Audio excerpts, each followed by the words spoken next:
Good morning, everyone. Hope everybody had a wonderful weekend, and I hope everybody's having a wonderful day today. So, back in the factory, our wonderful factory, and I went ahead and I made an executive decision for the sake of gameplay and going forward, because I'm tired of stopping every other day so that we can go do a mission, run around the base, and kill a whole bunch of fighters. So I just went ahead and used my handy little cheat creative mod menu up here and nuked them all. So we currently have no biters. Now, of course, that means that things are going to be interesting in the future when we actually wind up, needing biters. But we'll burn that bridge when we get there. So, that being said, what I am looking at today is going ahead and just moving forward with the process of getting more of the city built. And that was kind of the reason why I did it, is I wanted to make sure that we were going to be able to continue to grow the base without major repercussions. That being said, I also made a couple of tweaks. I tweaked up concrete so that way I could go ahead and actually get more of it made, have more of this usable. That's what I thought.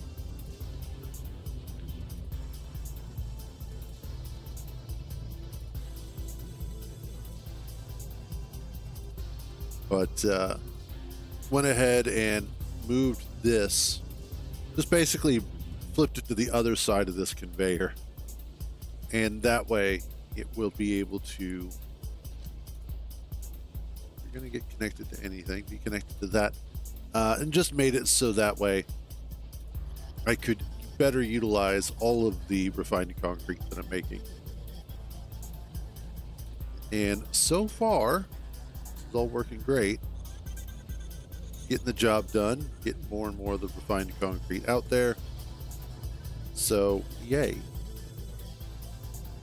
And of course I have a bunch getting saved up in these here, and then periodically I just come by and change all of those to the storage chest for the network, and all of the bots go nuts for about 10 minutes. So there's that. So that's where we're at so far. You will still notice that there are spider nests, but they're not really there. But one of the things that I wanted to do today was to go ahead, let's grab this. Oh yeah, I have to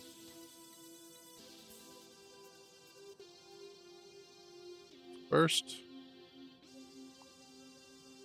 clear out all of that, as well as all of this. Oh shoot, my tank is going to be in the way. I need to move that.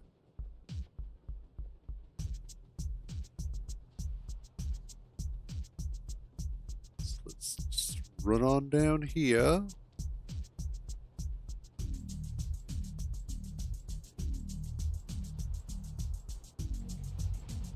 Get this moved.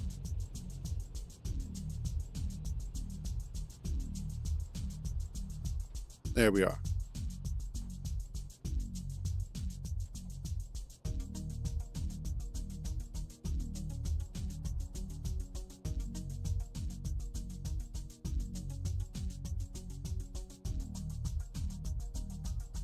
Okay. Are we cool?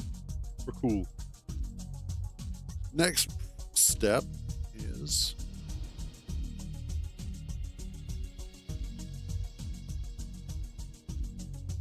rid of this stuff here.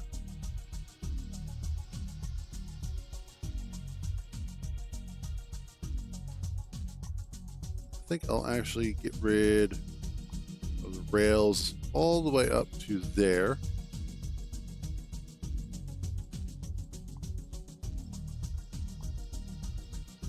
That should just make it easier to put in the blueprint.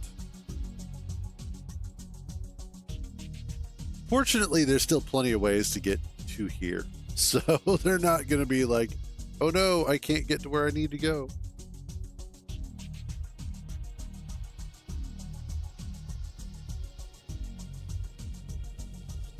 And awesome. This is one of those things that I really do love about Factorio, is just how all the automation comes together.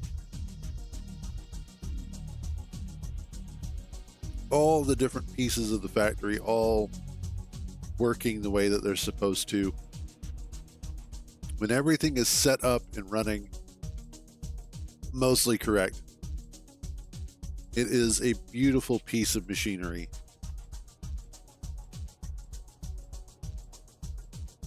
All right, now that I've got that all sorted out, should probably move out of the way as well. Let's go ahead and grab our copper furnace array.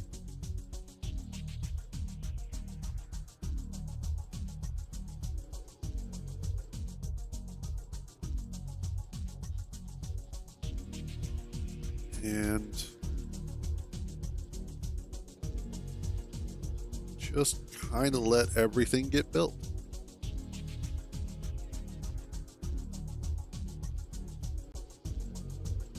Now, of course, what's really going to be fun is the fact that there's some rails up here. Oh, good. It didn't try and go in. Since the gap is much smaller here, oh, wait, it did put that. That's all right, though.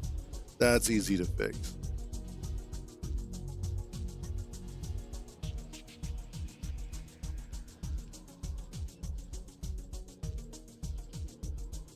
And I will be so happy when I finally get all the concrete put in, because then I won't get that weird sort of lurching step, or, you know, constant shifting of speed as I'm running through. As I hit concrete, and then I stop, and then I hit it, and then I stop.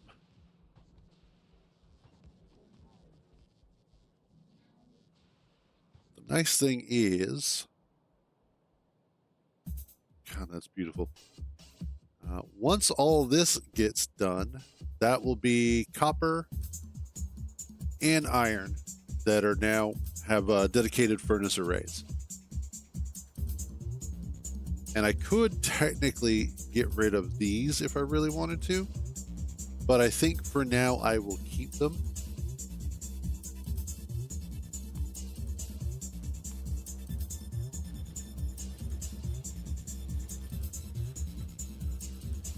Why are you?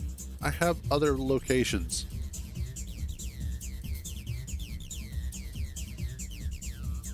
No, that's because everybody's full.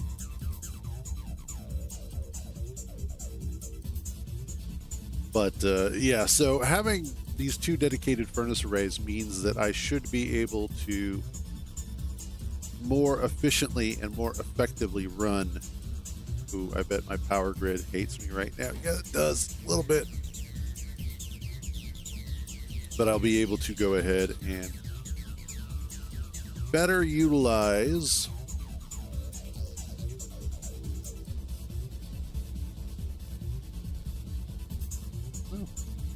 fire truck.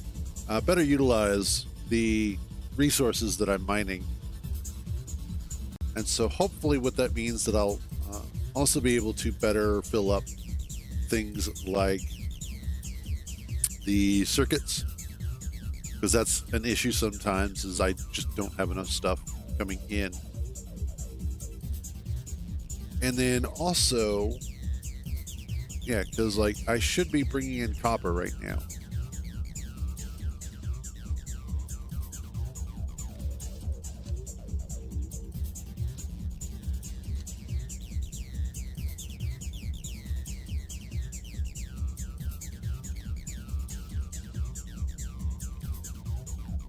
think.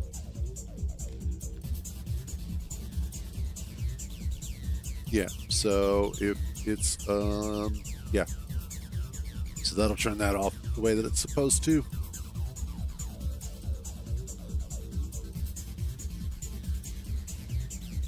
Cool. I also, at some point in time, want to set up some sort of switch mechanism so that I can start setting the priority of certain areas based off of the amount of resources that they have in them. So, for instance, furnaces that have, like, let's say only 2,000 ore may get higher priority than those that have, let's say, 8,000 ore. Or furnaces that are full on plates will get higher priority so they can get emptied sooner.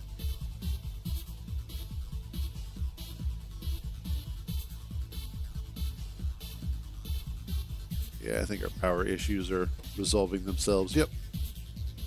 As the bulk of what I was working on has now been fixed.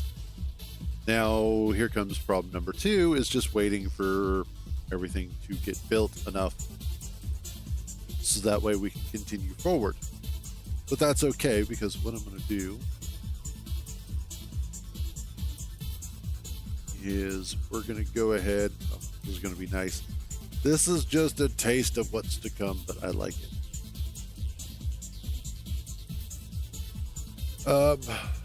Dude, there is nothing there yet. I love how the trains are all like, I'm just going to show up anyway. You don't know.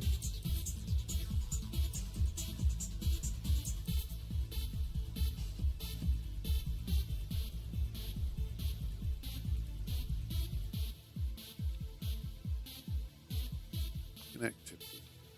And we'll just add that.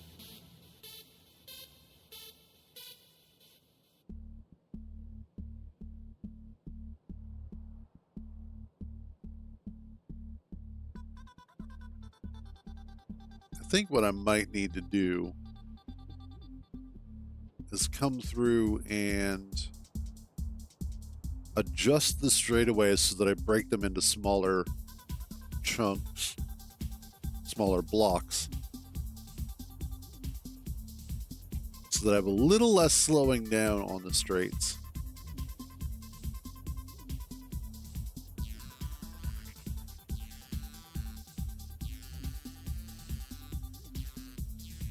Okay, next up.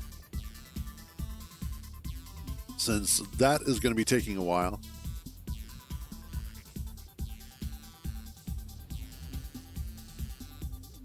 oh wow. Something has almost made it all the way through. It'll be nice though once this all gets finished, because then the throughput of all the copper is going to be so nice. I don't have any repair packs on hand. Let's go fix that real quick. But then after that, we're going to go ahead and we're just going to zoom around the map a little bit. Clear up a bunch of area. And then from there, see about what we're going to build next, which I should be able to go ahead and start building the labs today. Like, that's the very next thing I should be able to start building. I think I need to make, like,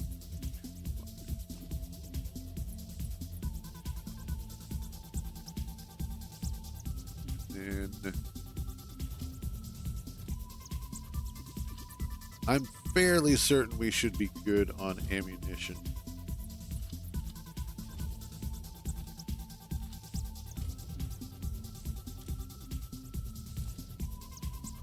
You're just waiting on more copper plates. Awesome sauce.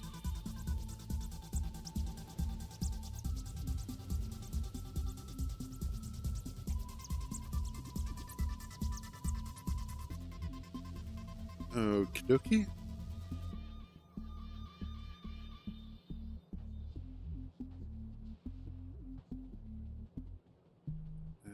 tank should be right up here.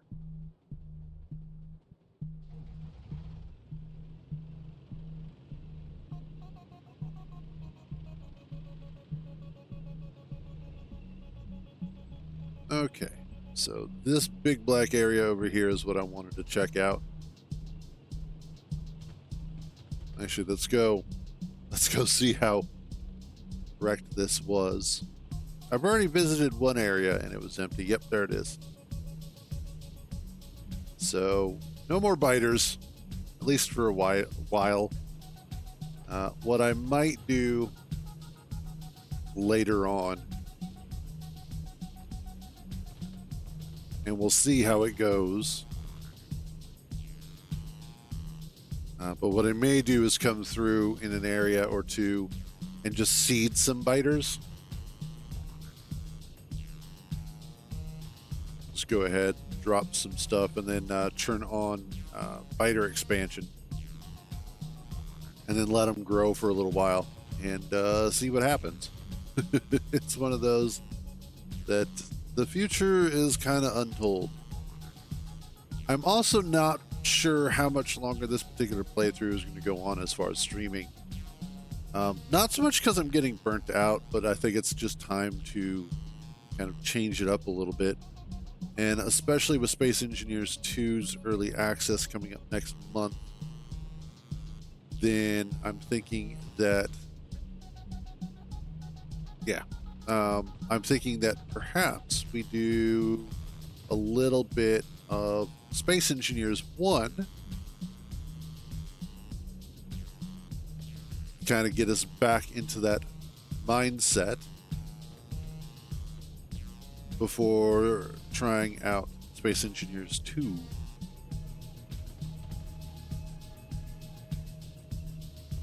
Which should be... Now, granted, Space Engineers 2 probably not going to be like a super long playthrough initially, only because of the fact that it is just creative mode. It's not the full-fledged game. It's the start of their early access.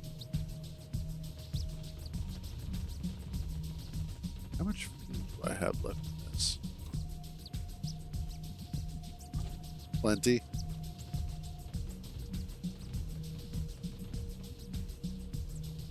But so yeah, that's what I'm looking forward to as far as my future plans. Let's kind of see how that goes. I'm also looking for other areas out here. Switch gears back to Factorio. I'm also looking for areas out here of resources and such. So like we've got a lot of crude. Got that one there at 16,000. We've got that one at 10,000. And we've got these smaller patches of ore out here. I think I want to go ahead and get that patch right there. Because I need to start bringing in more.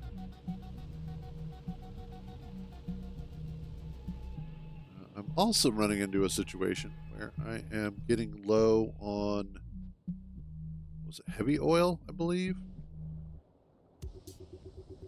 Oh, nope. We're picking back up again. Awesome.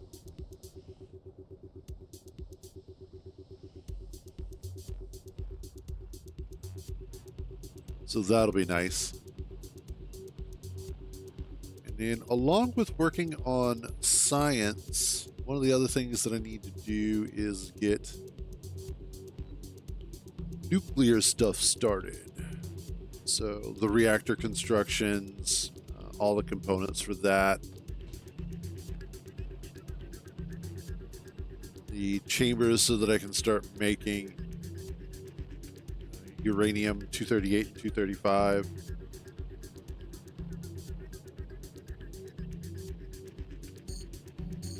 I don't know, every time I talk about uranium-238 and uranium-235, all I keep thinking about is the custom map for StarCraft 2.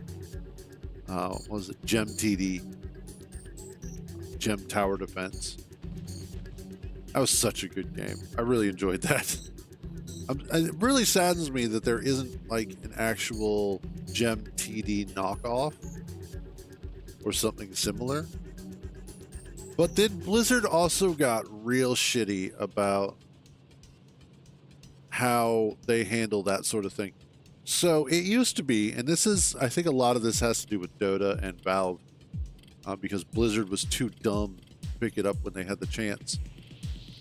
But essentially what wound up happening was that they added to their terms of service that any and all custom games that you make in StarCraft or Warcraft become the property of Blizzard, and you cannot transition them to a standalone,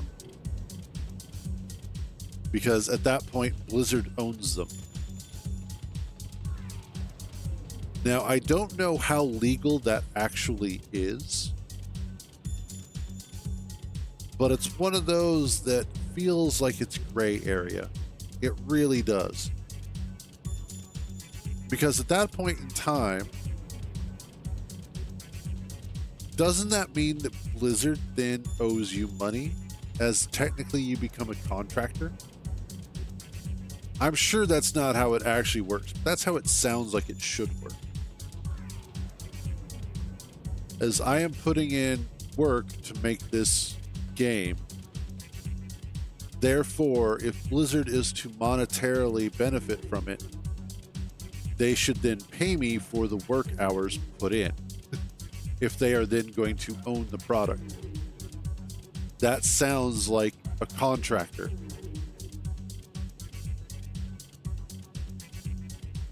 But the reason why they put that clause in there is because of the game mode Defense of the Ancients from Warcraft 3, which was super, super popular. Like, there were Dota maps. In fact, Dota is the sort of grandfather, if you will, of the current MOBA, multiplayer online battle arena, I think it is. But essentially, like League of Legends, Heroes of the Storm, Smite, a lot of those others, you can trace their DNA back to Defense of the Ancients, which is pretty cool when you think about it.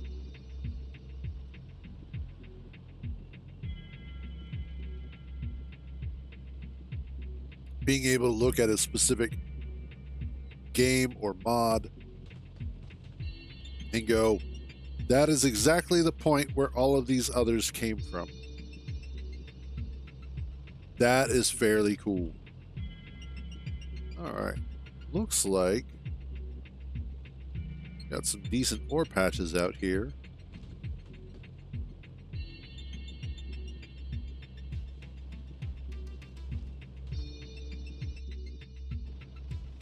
And that one almost looks like Australia.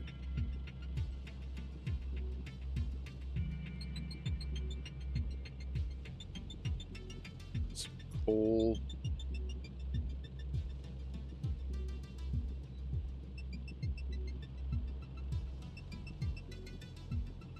Now we're just going to come down. We're going to kind of circle underneath the base a little bit. Just kind of make sure we reveal more space. Plus, I love running through trees. Who doesn't?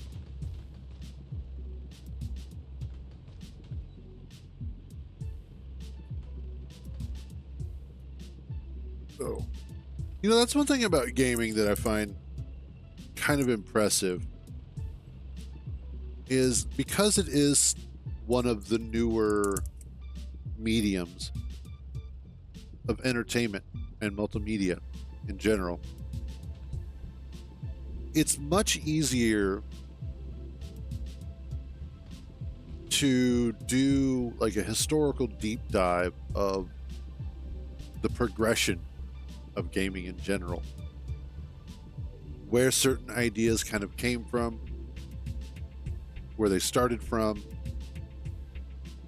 how they got to where they're at, that sort of a thing.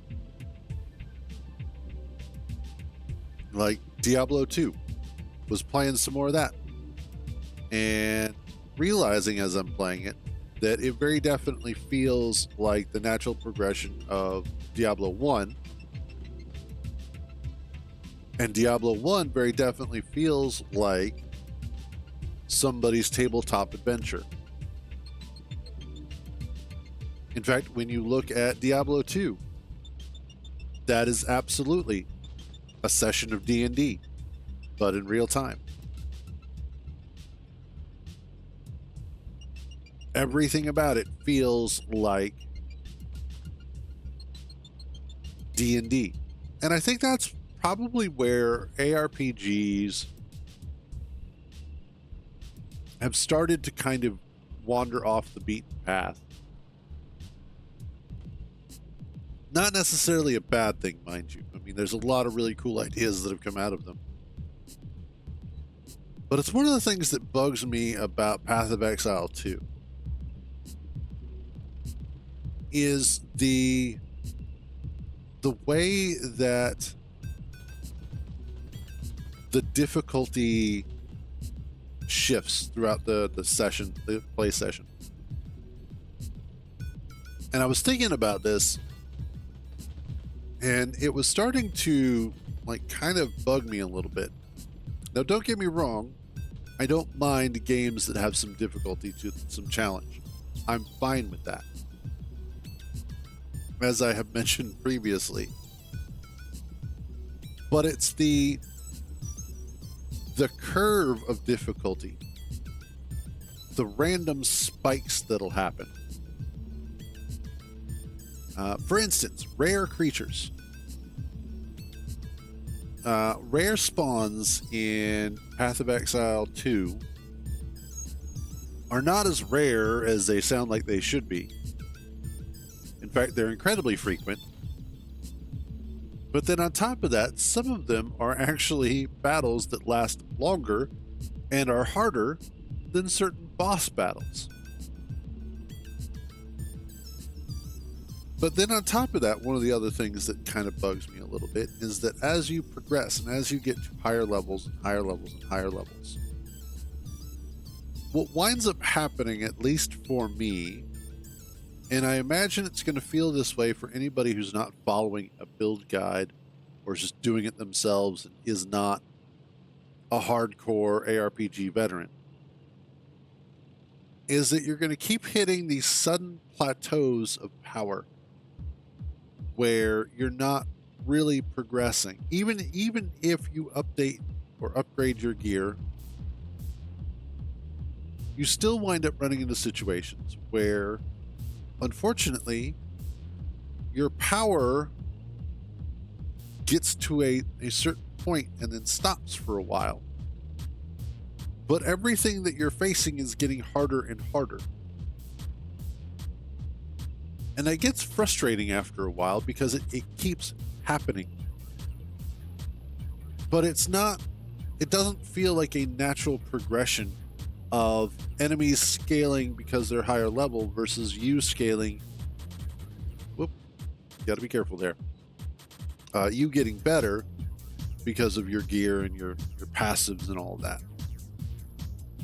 And so I wind up in a situation where I get fatigued because I'm having to work harder to maintain an entertaining pace.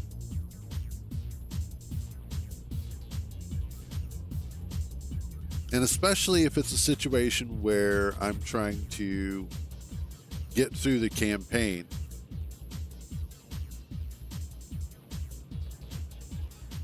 This is why I think Diablo 3 really had the best of both worlds, strangely enough. And I know some people would probably disagree with me.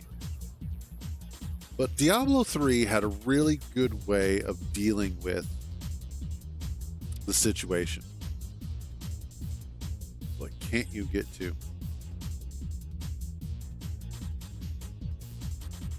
Oh, are you waiting until that he's out? Oh, I guess so.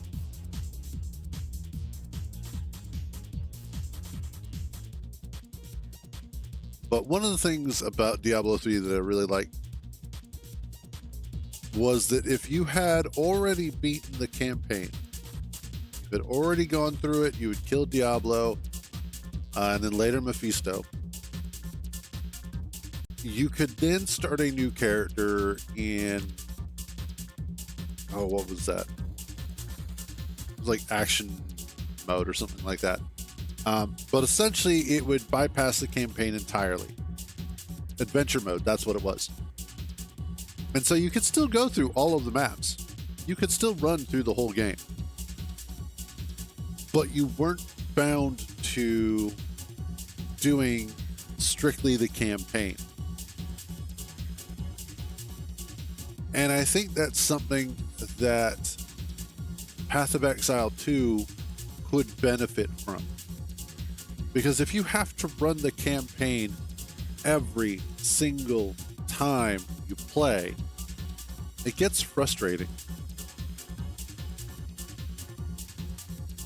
Now, one of the things is that they have bound progression and certain aspects of gameplay to the campaign. So that, for instance, passives, certain passive points are attached to certain bosses or boss encounters.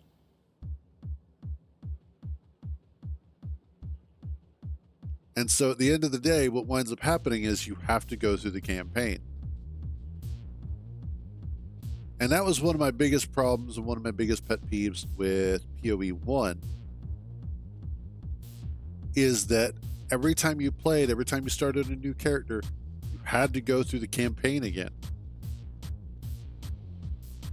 And it's like, sometimes I don't want to go through the campaign though. Sometimes I just want to jump into the action and just start playing the game. If I have to play that god-awful campaign again, like I'm already tired of Path of Exile 2's campaign, if I'm being honest. I'm just like, I don't want to do this again. I'm so tired of it. And I'm only, what, I've run it like 2.5 times so far, technically, because of regular Act 1 through 3, and then Act 1 through 3 Cruel. Okay, those were out there. I know, I'm sitting here just belly aching about it.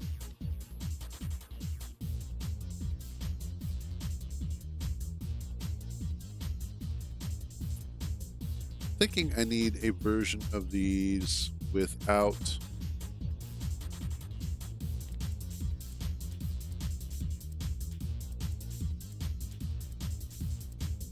where are all of them? There. Actually here. Okay.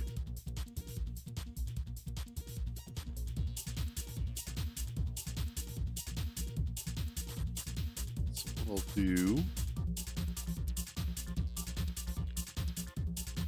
grab this,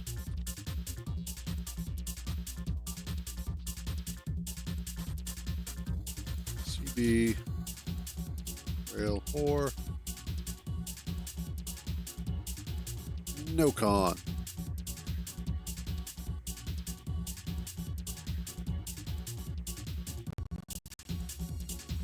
That was weird.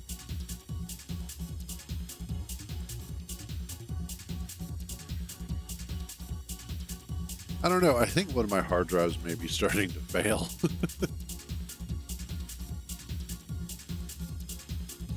TV, rail, birch, no con.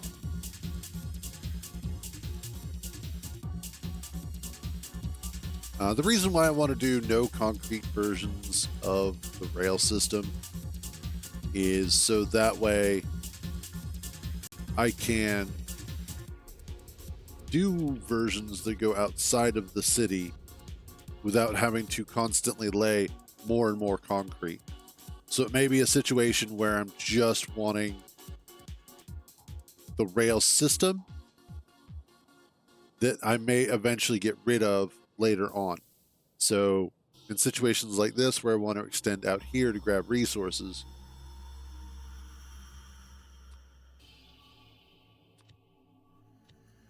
let's grab these.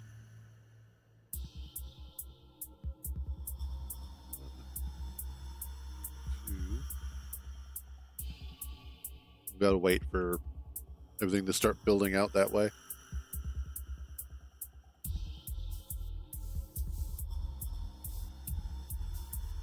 Oh, and all of these are almost finished. Awesome.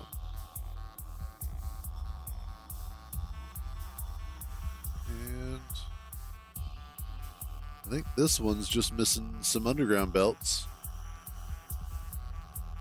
And it'll basically be done. And what that leaves me with is just needing to collect some ore.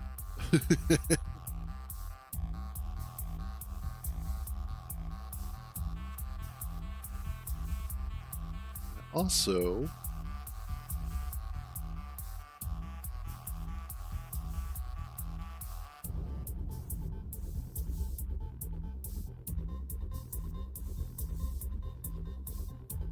what are you trying to... You know what? Don't even matter.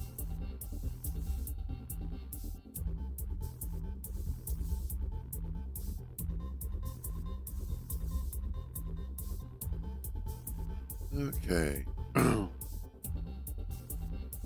What I also need to look at is where I may want to go ahead and put nuclear facilities.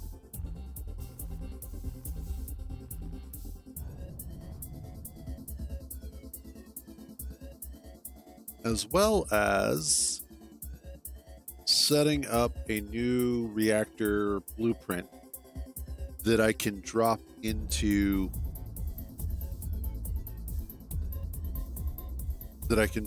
one of these 5x5s. Now I do have...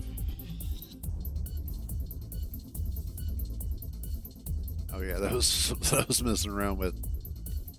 So I do have this one here. That is an 8 reactor, 112 furnace or heat exchanger, and then 224 turbines, which should work incredibly well, produce a ton of power.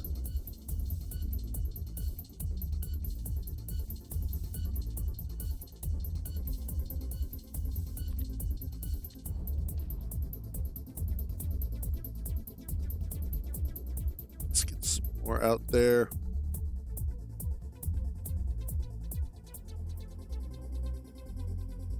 But essentially, I want to actually have a reactor set up specifically so that it will fit into the interior of a 5x5.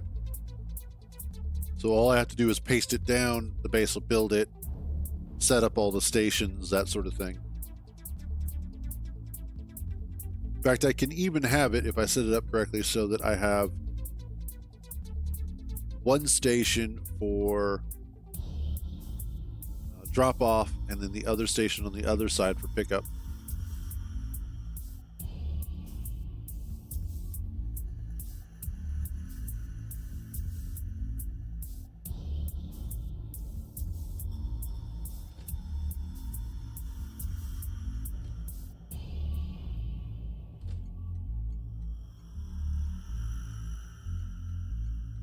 How are you on the way? But you're empty. Oh, that's why.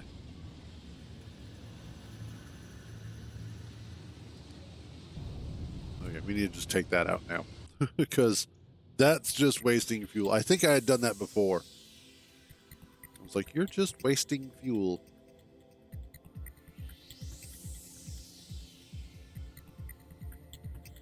So let's check. How many trains do I have that are... I have 3. Yeah, we need to bump those numbers up.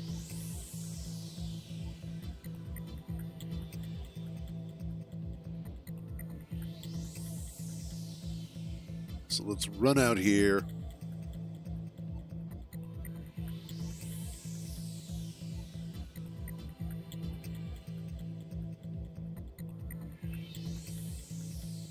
I should probably also do a version of my roundabout without the concrete. There it is.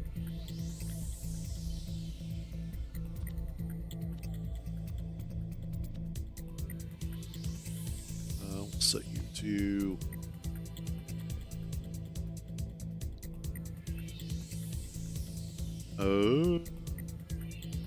CB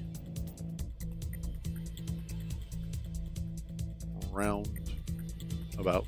Actually, we'll just do R&D ABT no con. Say blueprint. There we go.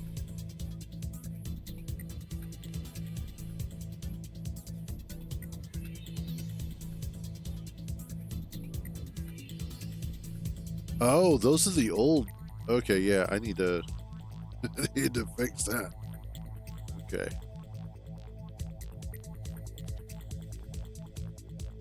Just realized those are old blueprints. Save. They still have the extra towers there. You do not. Okay.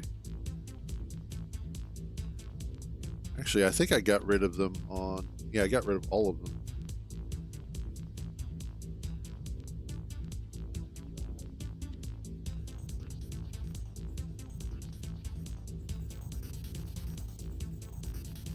There we go.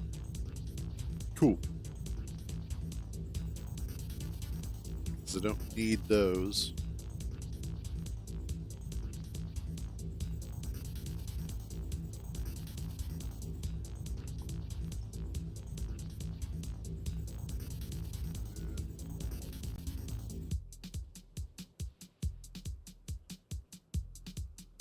Wait a minute.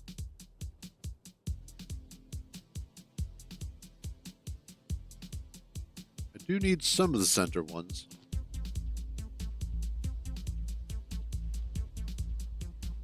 There we go.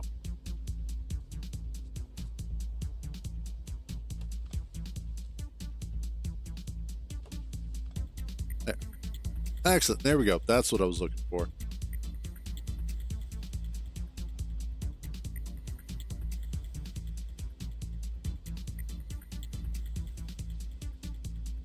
Trying to remember here. How do you look?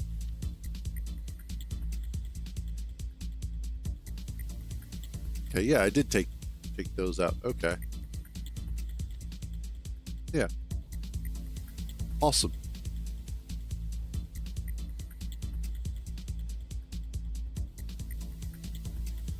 So what I will continue to do is let's keep pushing out west.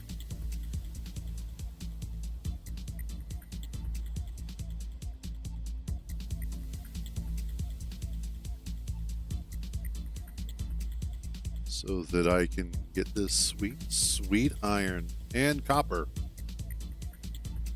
I want both.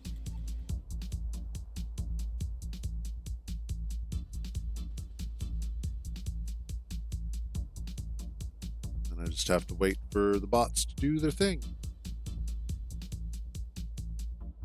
I think this is starting to be... First of all, this is the largest city I've ever successfully put together. But then on top of that, this is probably one of the more interesting builds I've ever put together, too.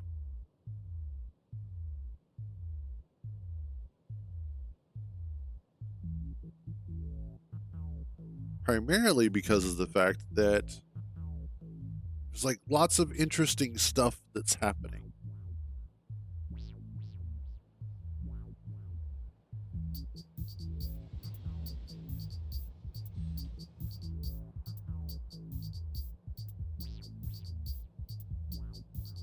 All of those stations are full too. That's the beautiful thing.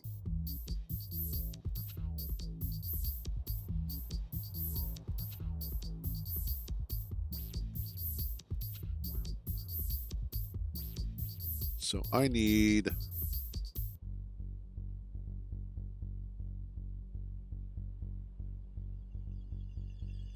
let's see,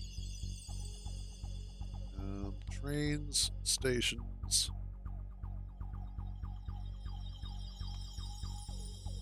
Let's unload. I need load. I have 4 of those.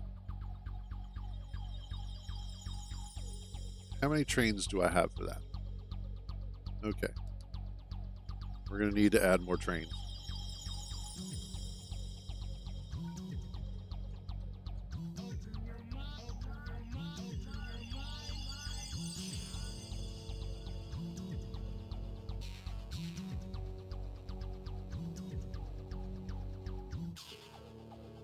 I need a better refueling station.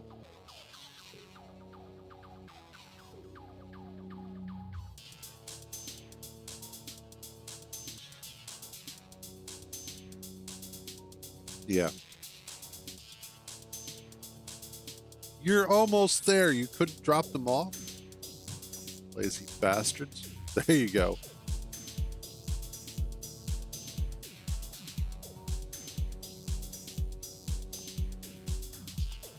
Okay. We're going to assign you to standard copper. And automatic you go.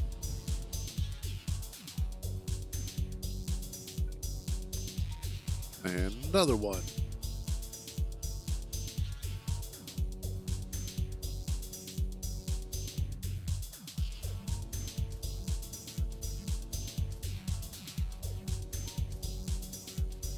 Awesome.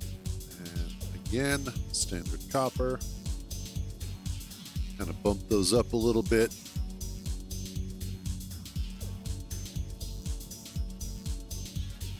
Now, considering how much copper we need for circuits and whatnot, that's kind of what I'm wanting to go with. Oh, awesome.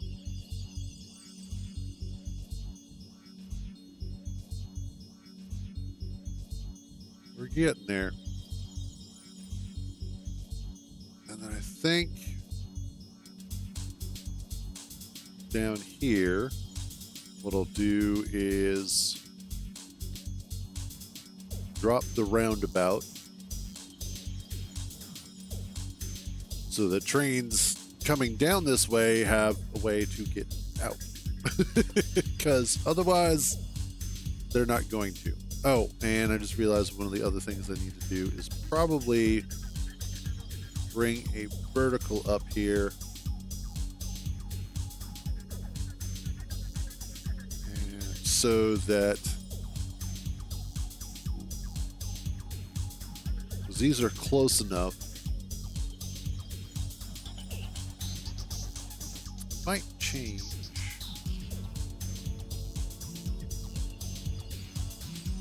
Well, no, because I can just go ahead and put a station down here.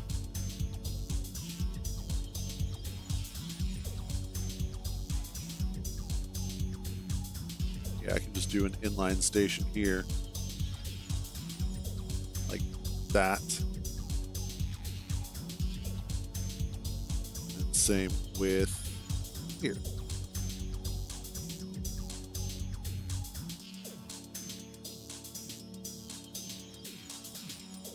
Yeah, that'll work.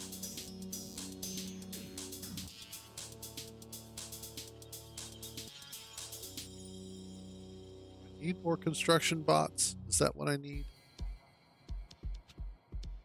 got like 1,000 of them in the system, so I shouldn't.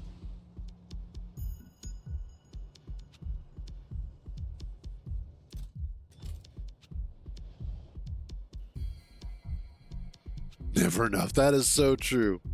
By the way, how you doing, Yoroshio? Yoroshio. There we go. Oh, can't complain too much. I think I'm coming down with a cold, but other than that, no big deal.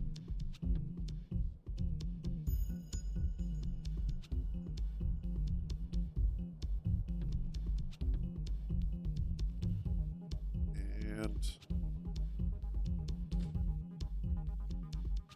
okay, both of those are just station. Awesome. Ooh, I just realized I need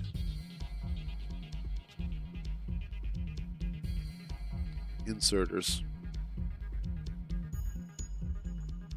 Nice. I'm back and forth on PoE2 right now. And I think that's primarily just because of the fact that it needs more balance work. It needs a little bit more tuning. I haven't tried Warrior yet. I'm still working on my Mercenary and my Sorceress. Like, I finally got my Sorceress up to the point where she can run maps. And then my Mercenary, I'm almost done with Act 2.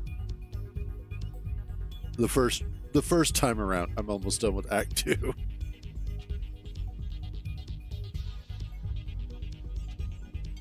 There yet? We're getting there. Oh, and I don't have any of those.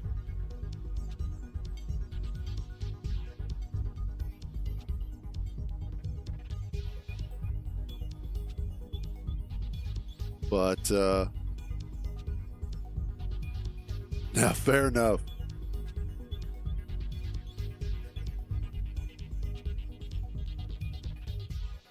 I was actually, and this is going to sound weird, but I did actually go back and I'm playing some Diablo 4 again.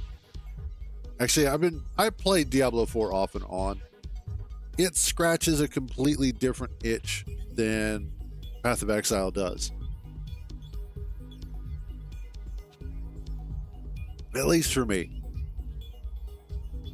Right? Yeah, about that.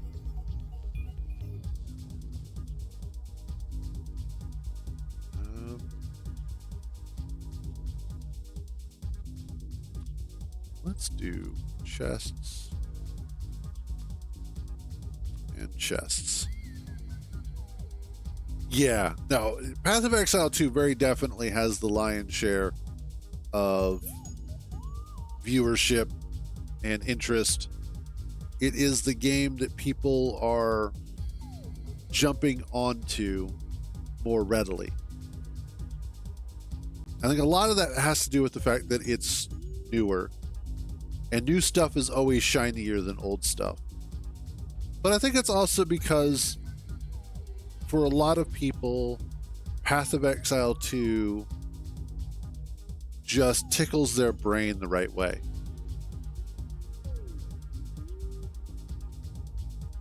And I absolutely get that. Like, I totally get that. It is, overall, it is a very good game. However, yeah, no worries.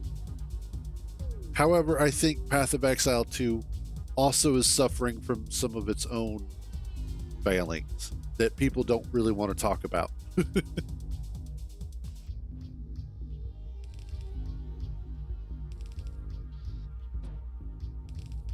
Let's get those in place.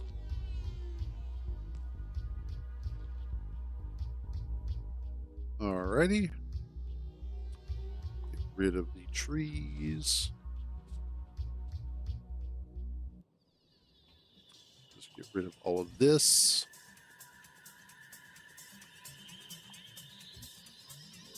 Awesome. Okay. Let's... Ooh. don't necessarily want it to get rid of that.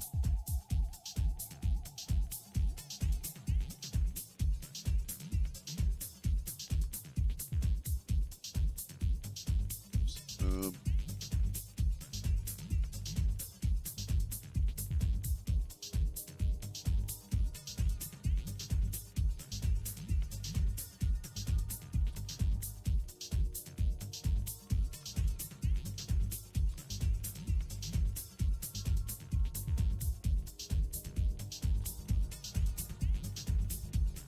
yeah, I think let's try that.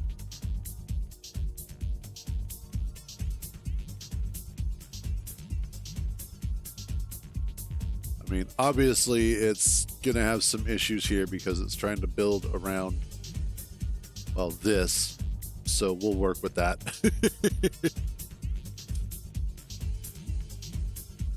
I'm also going to need some bass belts. Because I'm about empty. Actually, I am empty. Never mind. There's no about it. I am. Where are those? Here? Yes. I need set that higher.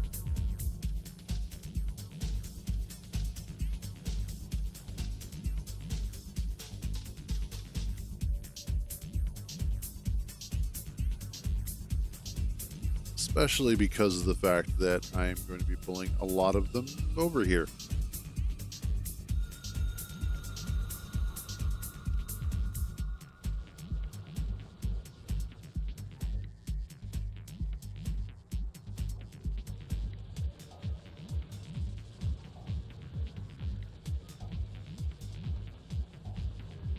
Oh, so man, last night talking about food. So, my sister was closing last night, which meant that it was just my mom and I for dinner. And we had mentioned a BLT a couple nights ago. And both my mom and I were like, yes, absolutely, that sounds delicious. We should do that. So they went grocery shopping yesterday. They picked up just a few things, nothing major, not like a big run like we normally do, just a quick, we need some stuff run. But among the things was a tomato, some more bacon because we were out, and lettuce. And so cooked up the bacon, and that is 7. Those two I can probably combine. Oh, you're gonna.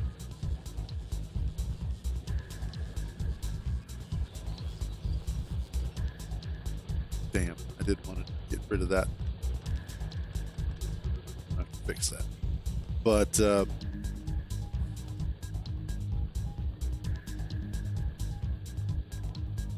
that where it goes? Yes. Okay.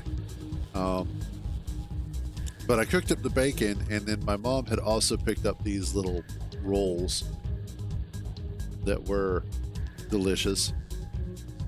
So what I did for them was I went ahead and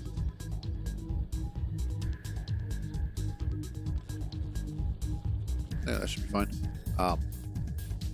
I sliced them, and then I put them, after I finished cooking the bacon, I drained a bunch of the grease, left a little bit, just a tiny thin layer for flavoring, and then I toasted the inside of the rolls.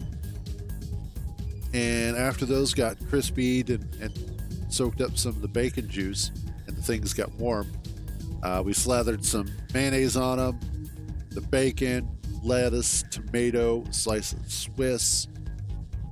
Oh my God. Both my mom and I were like, we would take a bite, and then we wanted another bite, and then we wanted another bite, and then eventually we ran out of sandwich, and we were very sad. It's just like, but I want more bites. It's so good.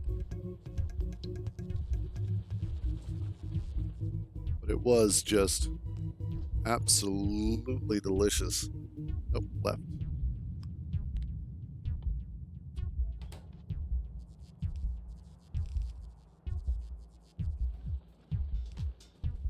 Okay.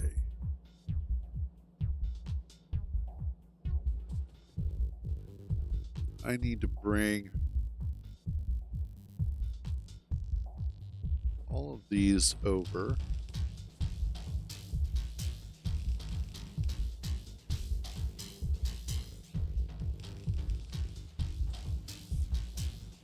You are going to come over from here.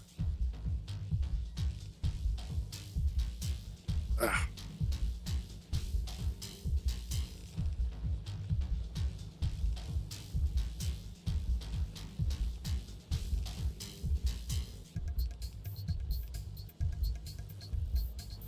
And we'll start filling this up.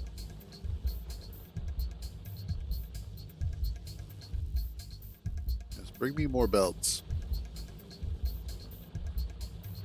Yay, sandwiches!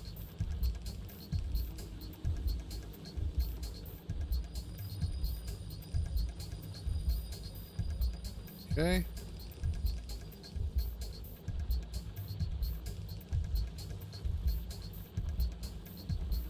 Whoops. Nope. There we go.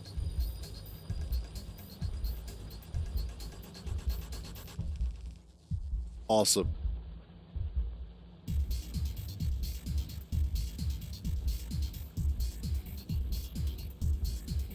That is now a crap ton of iron ore coming in,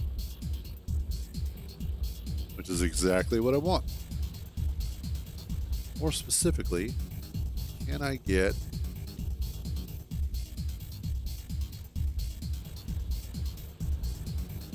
nope, too long.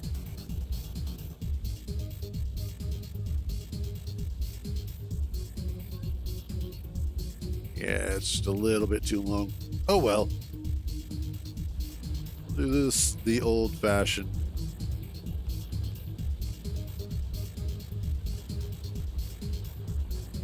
There we go. It ain't perfect, but it'll work.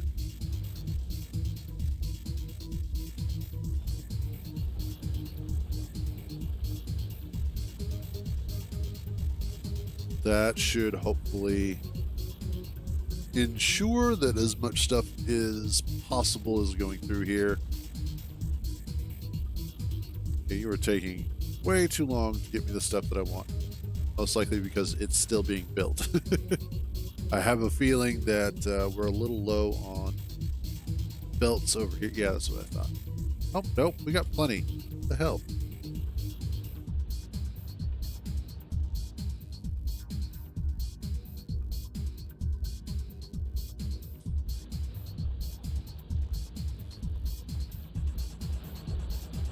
Oh.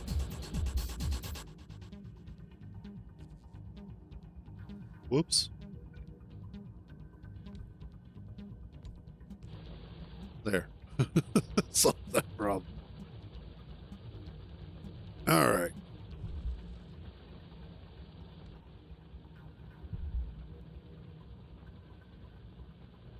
That takes care of that. Awesome. All right. Now I can go ahead and you.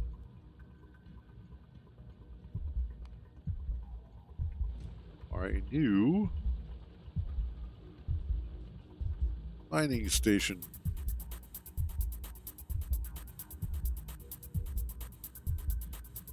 And essentially I get to do the same thing for this.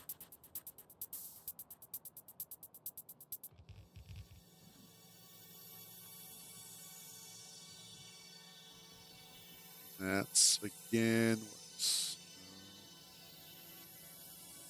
6-ish. Oh. Okay.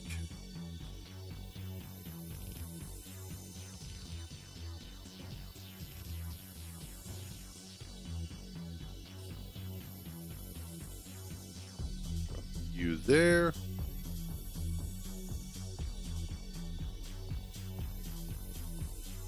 And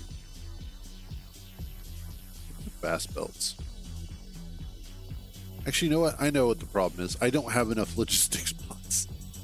I I think I only have like, what, 100 in the system? I have 93 logistic bots. I somehow have lost... Oh, I have 7 of them on me. Always more.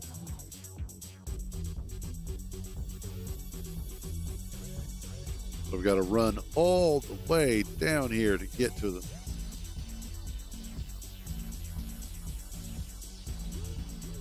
I think with some of the negative space that I have in the base, what I ought to do is go ahead and add in certain sort of maintenance stops so that I can have my own personal train that I'm running around with.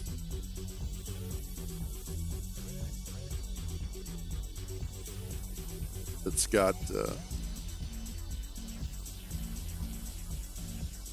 don't know what I should put on it, but mostly just for fast transport around the base.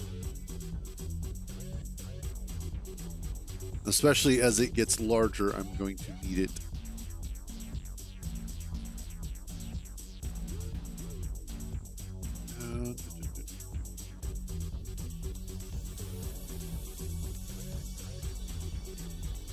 Just watching all these trains go flying by.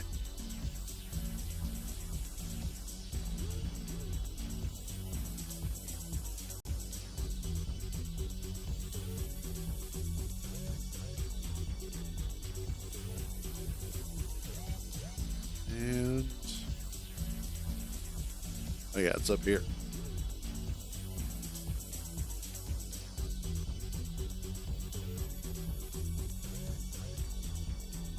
Okay, not that one, this one. Oh yeah, we've got plenty of bots. I have that full, I have that full. Jesus. And let's drop you guys in there. And we'll drop you guys in there. Yeah, 150 for my own personal use. That sounds about right.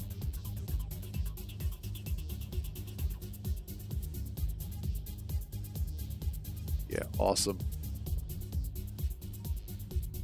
Okay. Next up, let's go ahead and add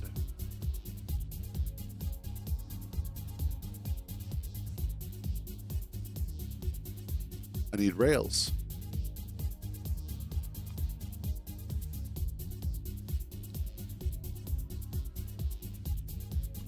Let's grab like, I don't know, 200 of those. 10 of those looks good. 20.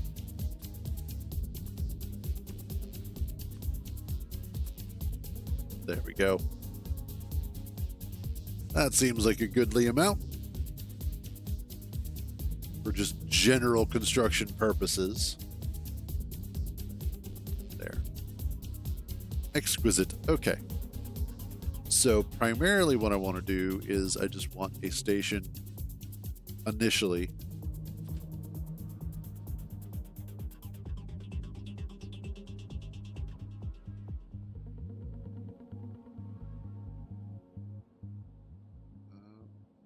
Actually, you know what? I don't even have to do that much.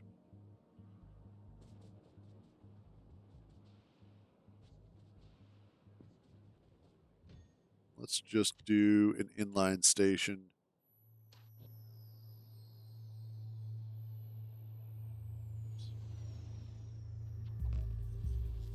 Yep. And we'll call this one maintenance. Awesome.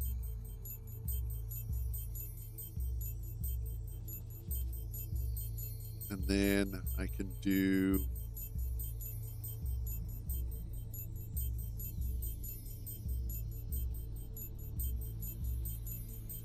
actually, I should be able to do a maintenance station in here.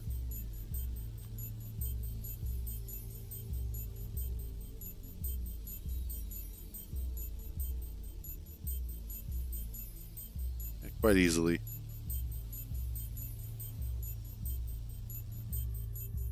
Have one over here.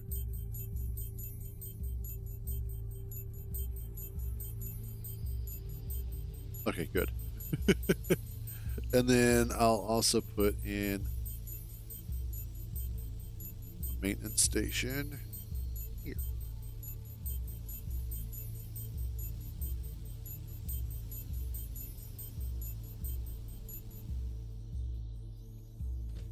You get to be maintenance.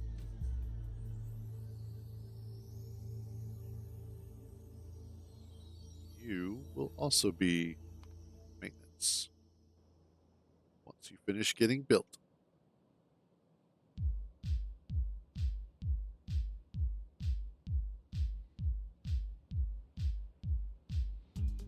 And then let's see what I really, really want to do for a maintenance train. I think I'll do locomotive. I'll put one here just in case. I'll put something on there.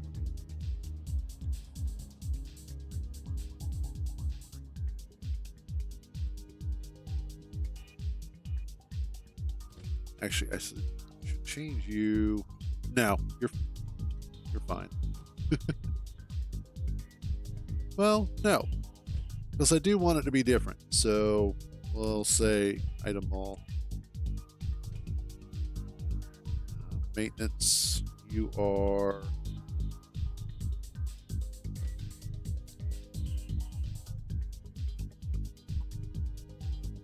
robos.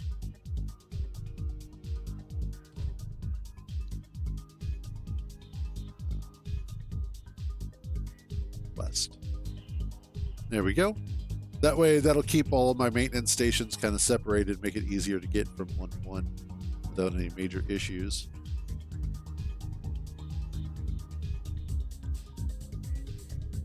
Okay. Personal. And we're going to go out to maintenance IM. You are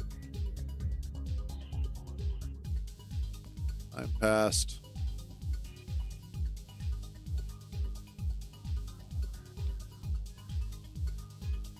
It's west. I'm past 300, and then it's robo.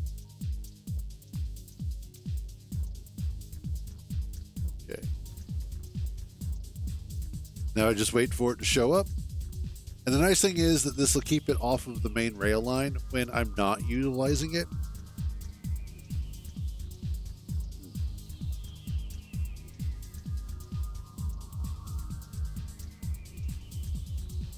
And there it is. Okay. Now I can just come out here to the west. We get to take a nice train ride. Awesome.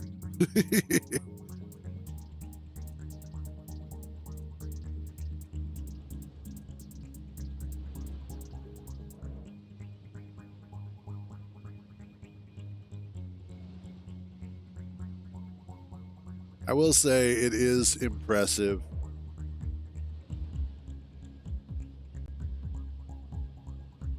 Just how everything is working.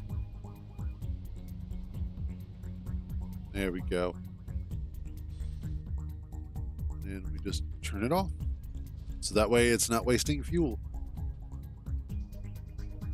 And then what I can do is refueling.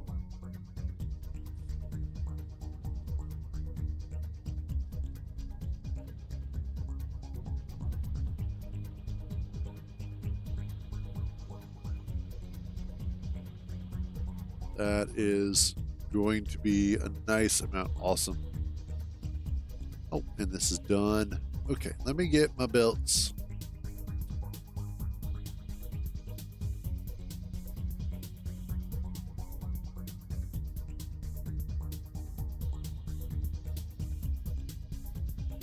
All right, and we'll just have to wait for him to come in.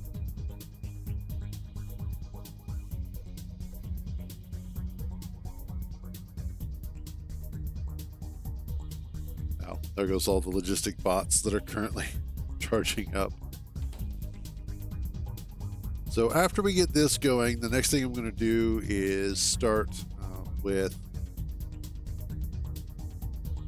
designing our science setup, the actual labs and everything like that.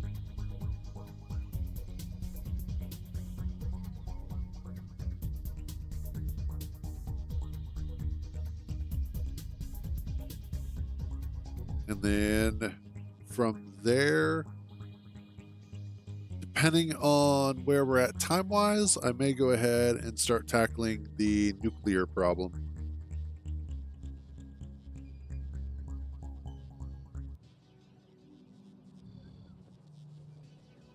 Okay.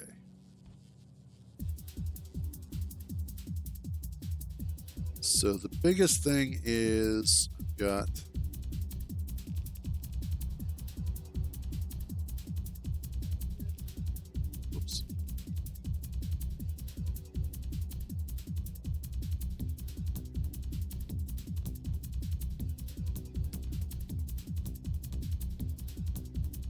there we go.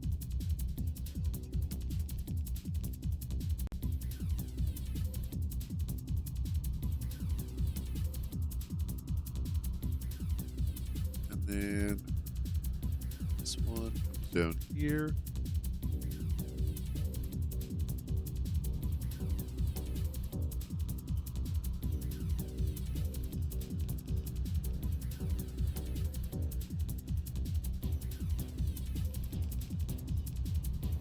That one. And that one. Awesome. Okay. I want to stay down here for a few. Actually, no. In here's fine.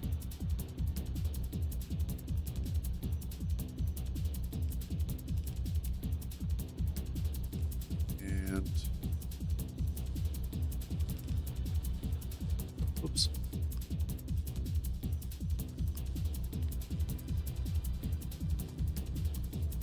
There. Awesome. And that just makes sure that nothing comes in on that particular side of the splitter.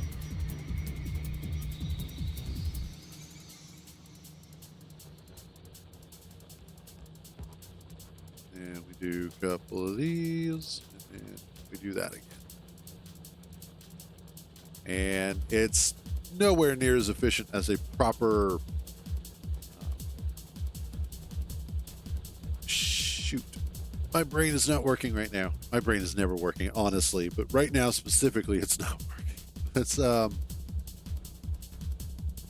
my god! I suddenly balancer. There we go. The older I get, the less smart I are. That's basically how that works. There we go. Yeah, fair enough. Yeah, that's part of my problem. I can't play Path of Exile 2 for more than maybe an hour or two. And a lot of that just stems from the fact that because the game is so demanding in terms of paying attention to it, it is very fatiguing for me in terms of like just mental fatigue.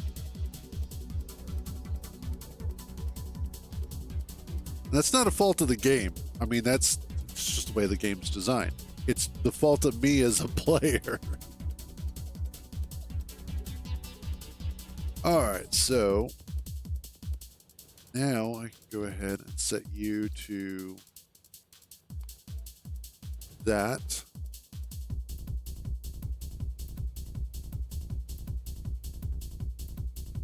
No, I need stand. Standard copper.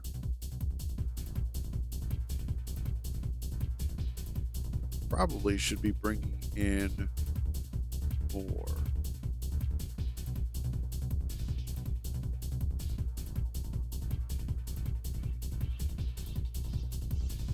Yeah. I'm reaching a point where I just need more trains. Oh, darn.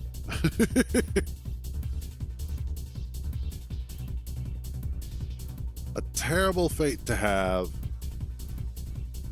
Needing more trains.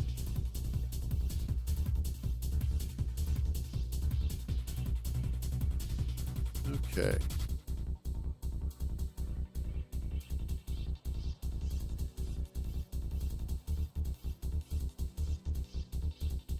So we can take you back to item mall.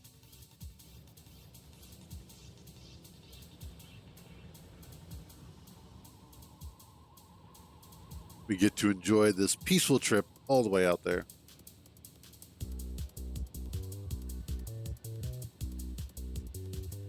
Is this hypnotechnosis? Oh no, synchronosis.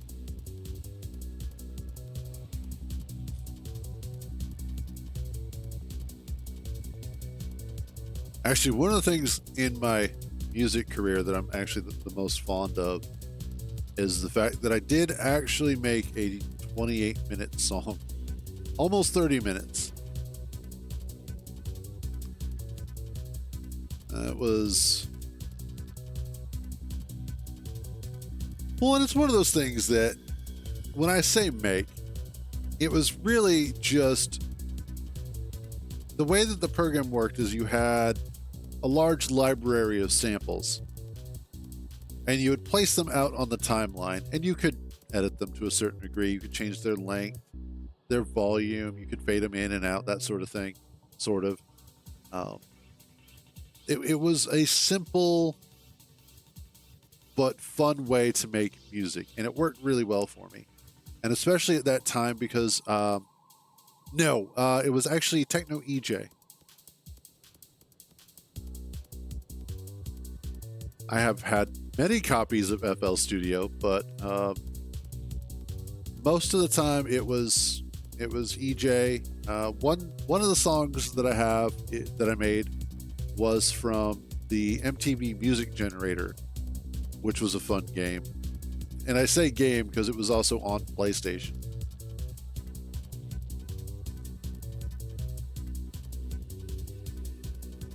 But that was a part of my life that I actually really enjoyed because of the fact that oftentimes what would happen is that I would wake up in the morning or in the afternoon. It just kind of depended on when I woke up, because this is back when I was 17, 18, 19, in that range. I think all the way up till about 22, 23. And essentially what would happen is I would wake up, I would come down here, because this used to be my dad's office, and I would sit right about there. Kind of see it. But I'd sit right about there, and he would sit right about there, and we would pass our one-hitter back and forth, and we would get incredibly stoned. And then I would go back up to my room,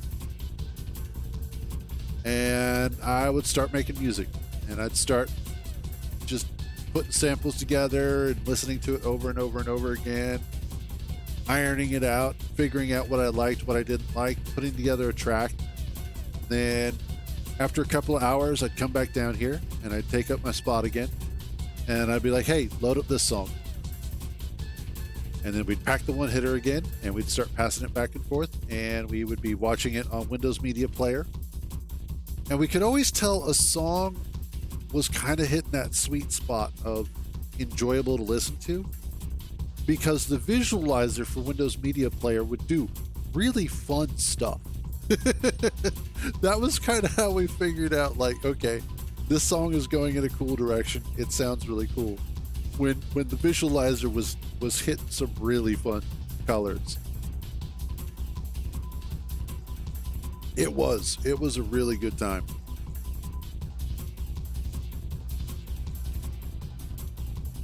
That was also when my dad was doing the most programming as well.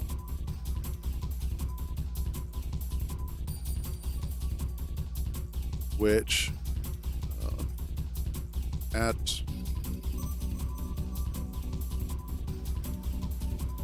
a certain point, his hobbies changed, just to put it lightly.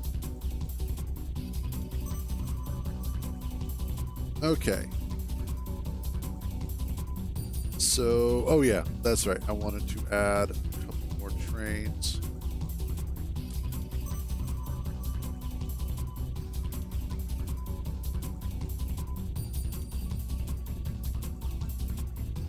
And then we will get this going. Ooh, looks like you get low. Awesome. You're going to need a refill soon. Yay. Nope, not yet. No, I have the whole system set up just right.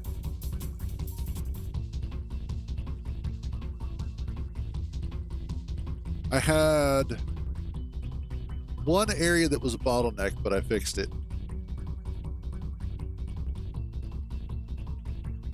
But other than that, everything's running the way that's supposed to.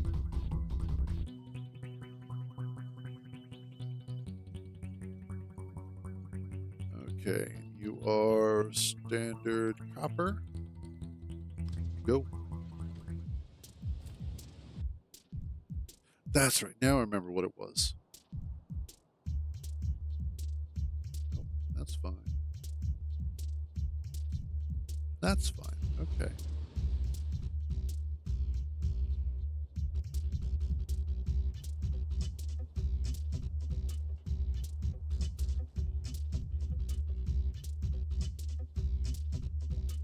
No, everything's fine. Okay, cool.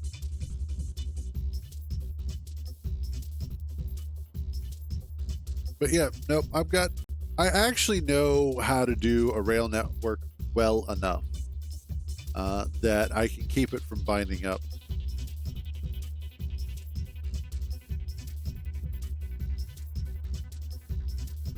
So there's that. What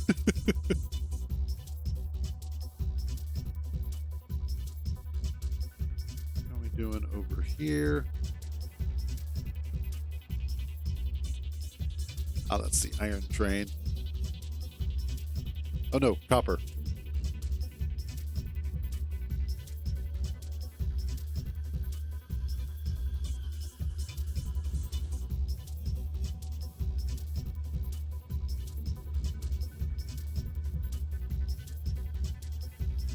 Okay.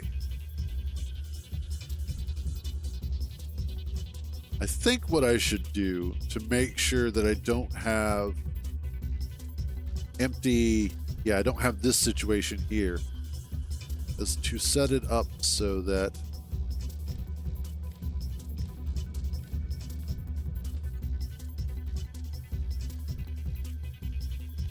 if copper plates are greater than 0, it's enabled.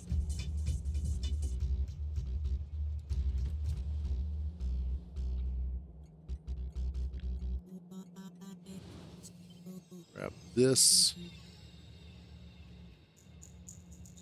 Because I've got a lot of situations where I've just got empty trains sitting there, not doing anything. Okay, and then you get moving. You get moving. This, on the other hand, because it's got more than 0, should be fine. As well as those. And then these are off. There we go. So it's not going to try and send trains to stations that have nothing there. Yep, and then those get enabled. Cool. That's what I wanted.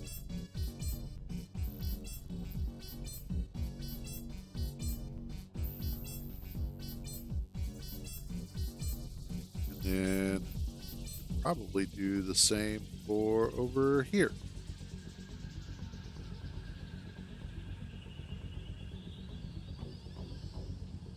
Yeah, perfect. So that way, again, empty stations serve no purpose. So trains shouldn't wind up there. If they do, that's a problem.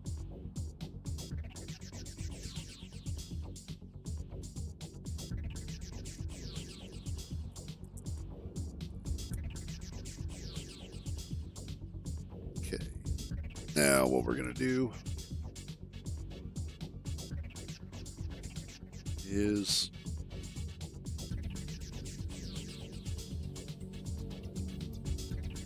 let's see.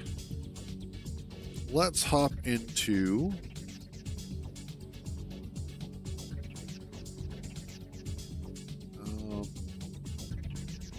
yeah, editor.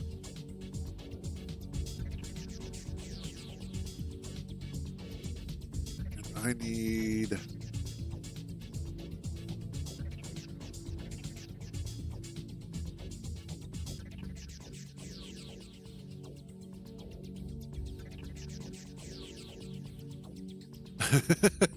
I don't think I have Stellaris. I know a lot of people who play it.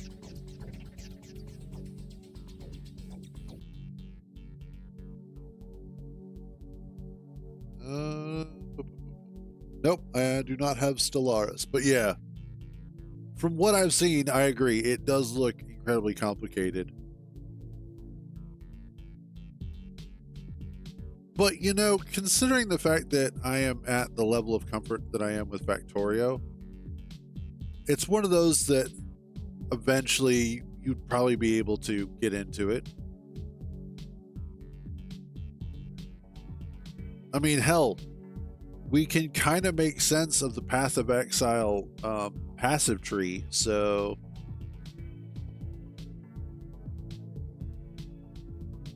I would say we're okay with learning something complicated.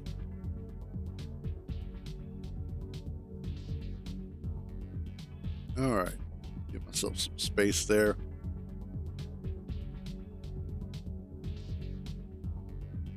Fair point. I'm not there yet. I have 109 hours. But I also play a lot of other games, so there's that. All right, I want you.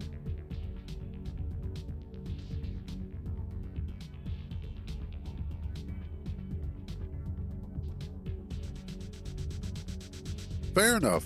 Fair enough. And I can't say I feel envious of people who have a main game because I've been there before. I will sometimes go through a period of time where I'm only playing one game, so I get it.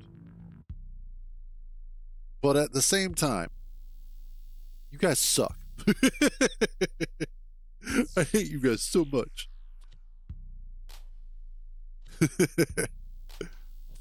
But no, like, and that's one of those things that I wish I could do that again. Get stuck in just one game. But I just don't. It's not. Well, I guess it is. I don't have the attention span for it anymore.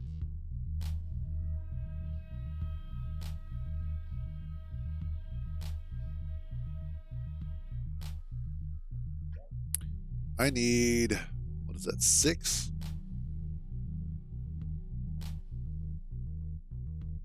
Need a 6 station.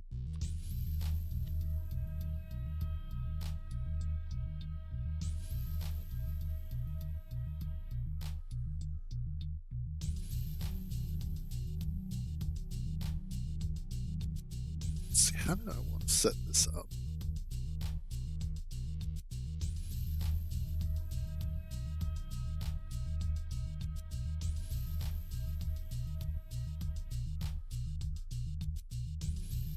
what I can do is potentially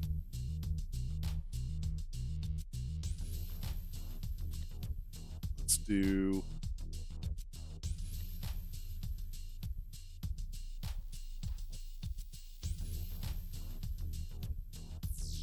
this here.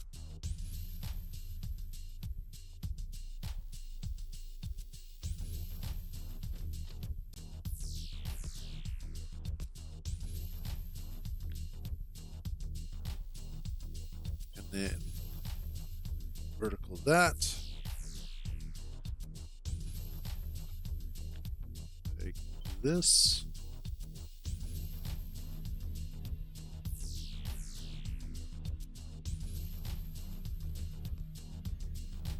There we go. That should work. You there. Put a couple of these.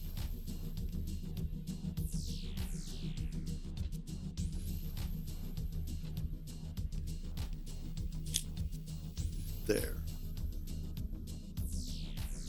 And I'm not going to sit here and do anything fancy with them. None of the like elevated rails or anything like that. Just make it work. So what I need, that actually just looks really cool. Anyway.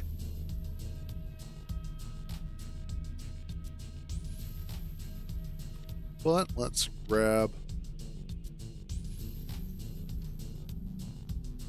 our inline doubles.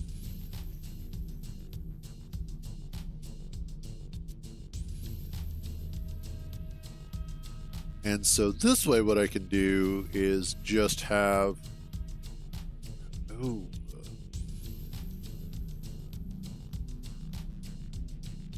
yes. Like, there's no upper limit as far as I'm aware of. Because of the fact that blueprints and blueprint books are recursive, I could technically fill up a blueprint book and then put it inside of another blueprint book that then has another bunch of blueprint books that is itself inside of another blueprint book. So there's no upper limit that I'm aware of.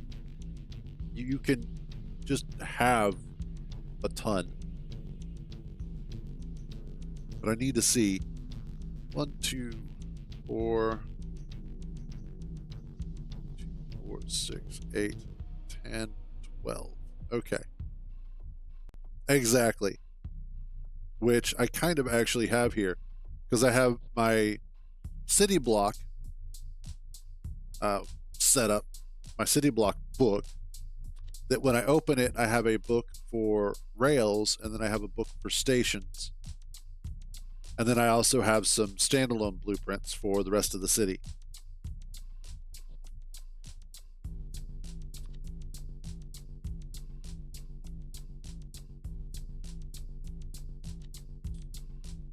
And I really did need a double station. Okay.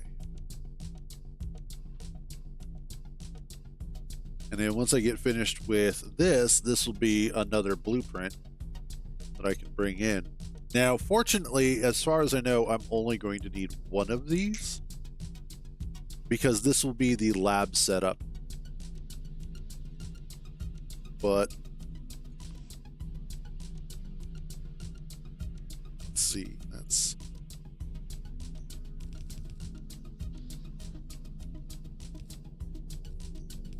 get this over here. Go.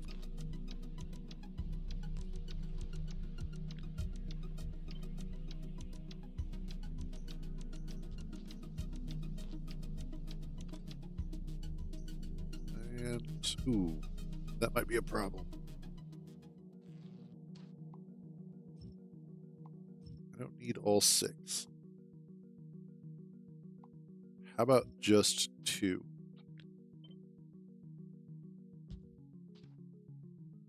Yeah, that'll work.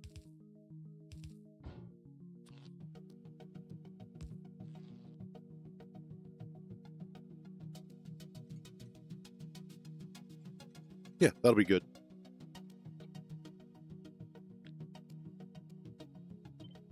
Then I can just copy that there.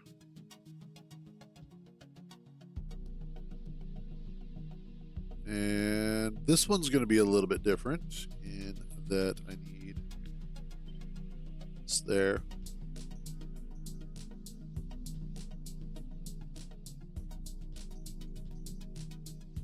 And finally, these two.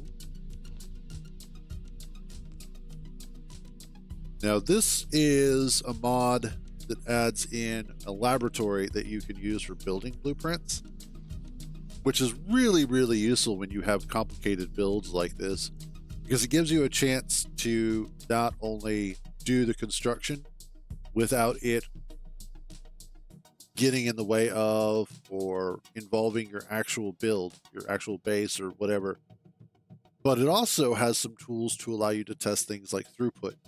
So if you wanted to make sure that you're actually putting enough stuff through and enough stuff is coming out, it has some tools for that.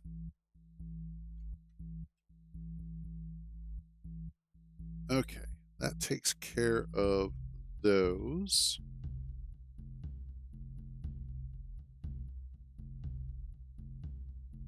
Next thing is that we need to figure out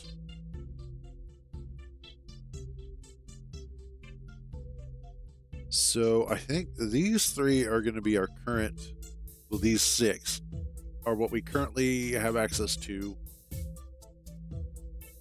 terrestrially. 2, 4, 6, 7. Okay, so 7 of these. And then 5 come from the planets.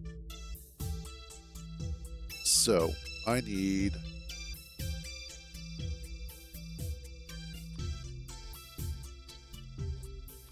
where is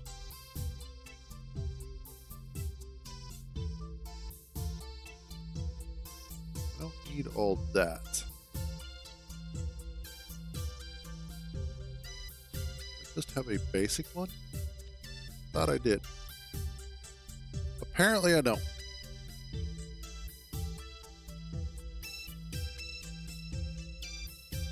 We'll just do it this way. Nope, I don't want that. That's got dirty rail attached to it.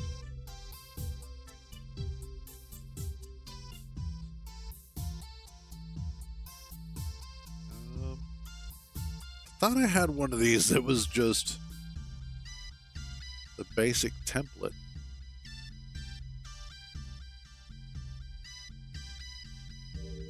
Apparently I do not.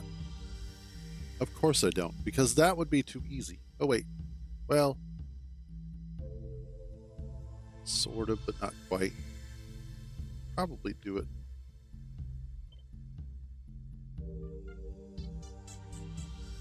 Here we do this. And that. Grab you, and we'll put you under templates.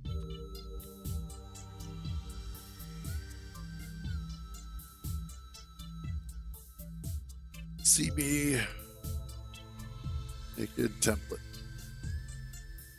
Ooh la la.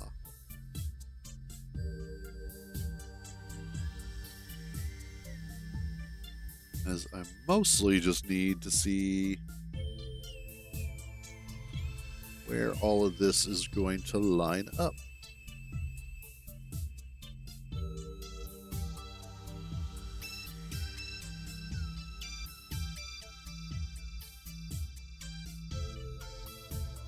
Go. Don't need those. They're in the way.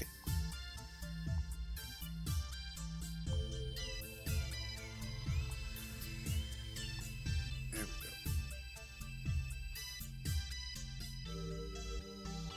In fact, probably even keep them. But now, whoops. That's not what I wanted. Now I should be able to grab all of this. you guys there. And now that's all filled in. And this will better inform where I put stuff. So in this particular case, I am looking to add labs. Now, I don't know explicitly how many I'm going to need for what I want, because laboratories take up power when they're in use. But for right now, I'm trying to figure out the best layout, because there's lots of different ways that I can lay it out. One of them is essentially what I do is I have a series of belts coming through, and this is where it gets fun. So I have a total of 12 types of science that I have to get through here. But each one of these belts can only technically hold 2 types. I could sushi belt them to hold more, but that's a whole lot of effort I don't want to go through. But I also have to consider that realistically, I can primarily only get 3 in here. Now I can do some weird stuff with inserters and get more.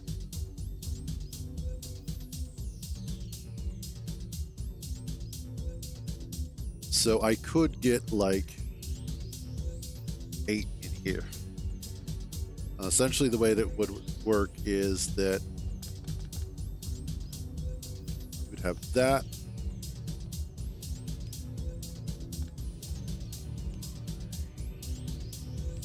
And then that.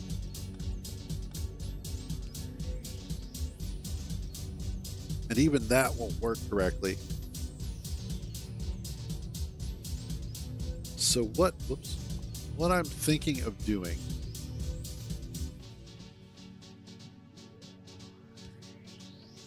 is apparently I'll have to do it with these.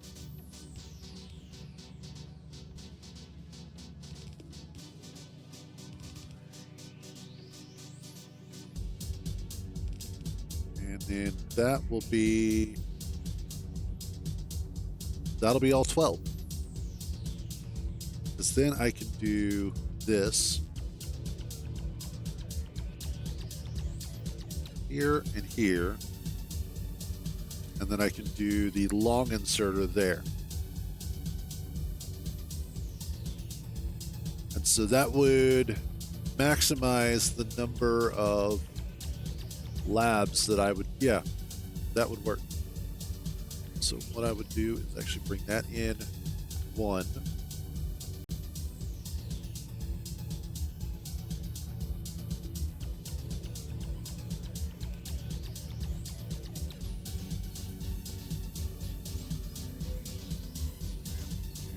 That.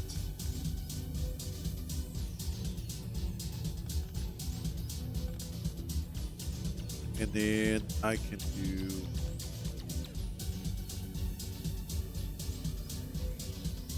that.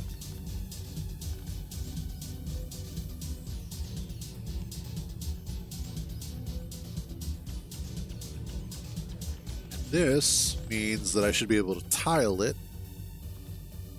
But then I can also go ahead and fit in those. So yeah, I can tile that in quite nicely, like this. Now, one of the other things to bear in mind is that research that comes from gleba, the agriculture research, spoils. So I need to be able to pull that off of the line at any point in time. So this by itself is actually going to be really useful, because then I can set these up for spoilage. There it is.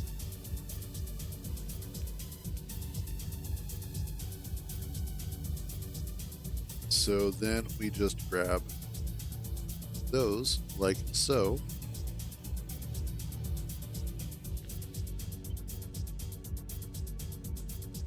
And then what I can do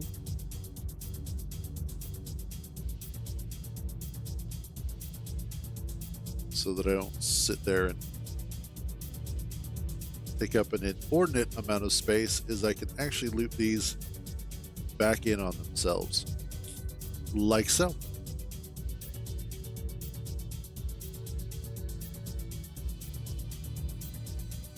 It's kind of ridiculous to have this much space for just that, but it does work out.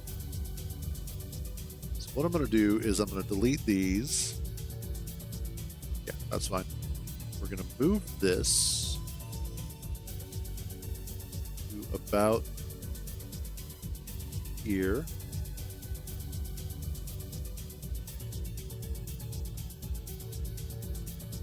And I should be able to grab this.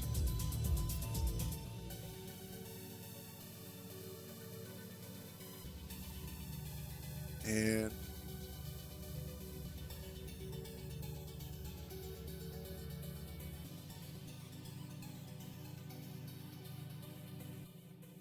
we'll do that with it. And we'll do one more. Because why not? Now what I can do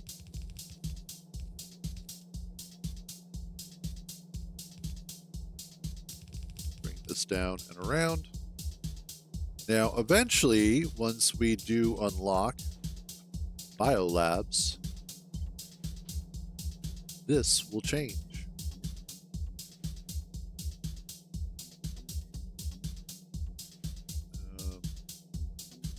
Yeah.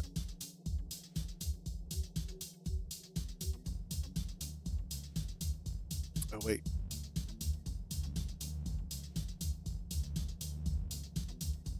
I only have to do it there. And then this one is going to be slightly different. Sort of. I can take this. And that. And there we go. And that is essentially going to be what our labs look like, which will make life way easier. Bastard. Come here. And then I will just run this out, which will be our spoilage eventually. I don't know what I'm going to do with it yet. I just know that I'm going to do something with it. But I don't need to do anything with it because, again, not there yet. Eventually I will be. But that'll be pretty easy. In fact, I could probably just throw in a station like right here and then just have a train collect the spoilage and take it off somewhere periodically. So the next step is going to be, let's actually, yeah. The next step is to look at threading our first few laboratories. And that should be enough for now. If I need more, I can make more.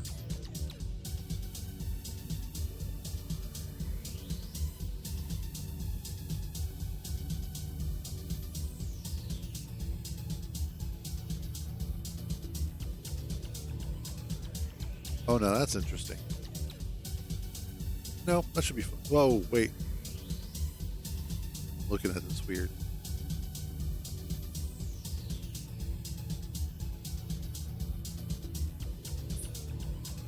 They kind of shift forward a little bit.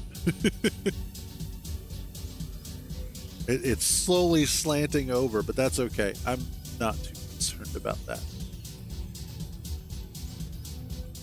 Or am I? I think I am.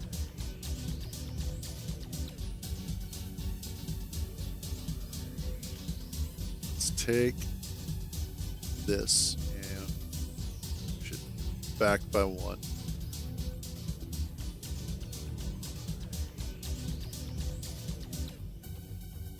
And then we take this.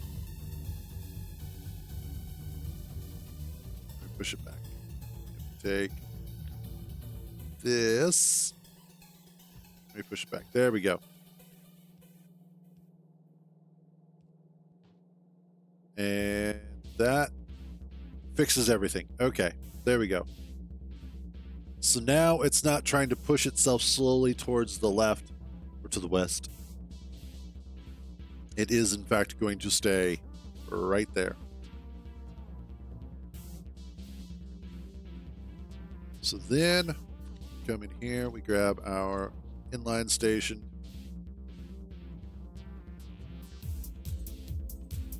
This will become L for loading. Spoilage. Where's the spoilage? I know, there it is. Sometimes there's so many icons that they all kind of blend into each other after a while.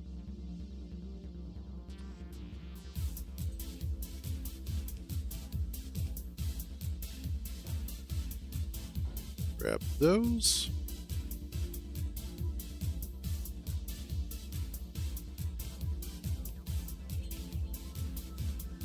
Actually, I want to bring them back a little bit.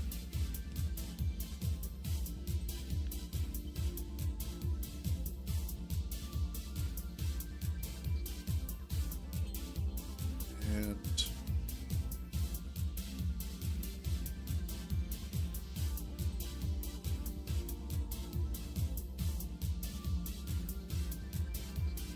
almost.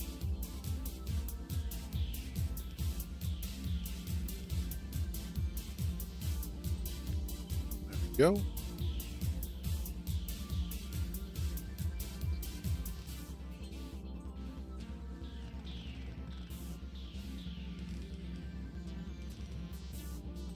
There we are. That looks nice. Look at that. That's all pretty and shit. And this will be so that we can load up the spoilage when we get there. So I won't have to worry about it. And then I just have to create something for dealing with spoilage. More than likely that will be converting it to nutrients and then planting trees. I think that's the direction I'm going to go in. All right. So next up, I need to start bringing in the first bits of science. So the first two that we need is I need unload science. Red. And then load science green.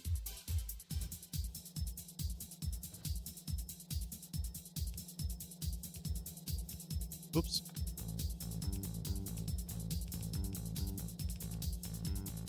And what I need to do with these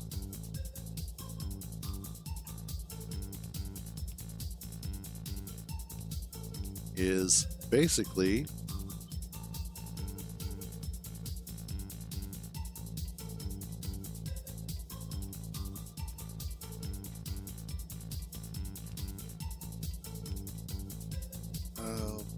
if only that was going to be even. If only. But that'll be our first one. And go ahead, we'll put you on that. You know what? Just give me a ton of belts. Thank you.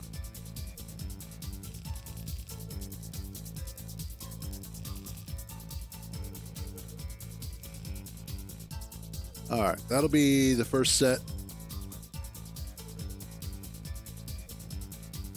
The nice thing is that I can just go ahead and basically copy that.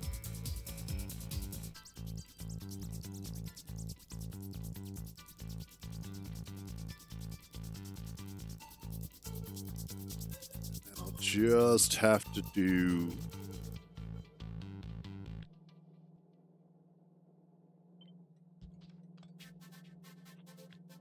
there we go.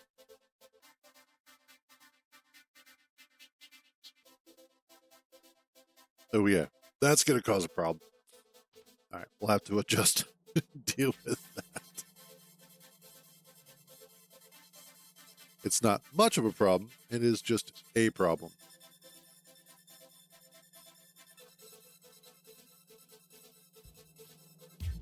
So what I'll do is we'll take that out.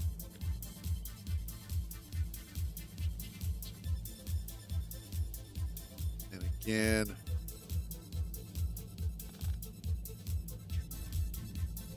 across the rails like so.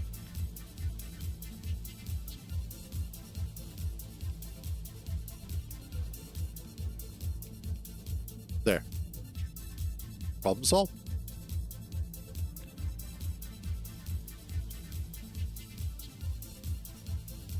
And then copy, paste. I love that.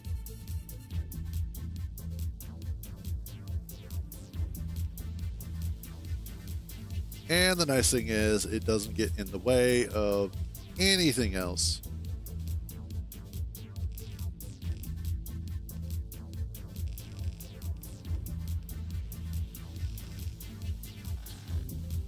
Whoops. Okay, there goes that. Next up.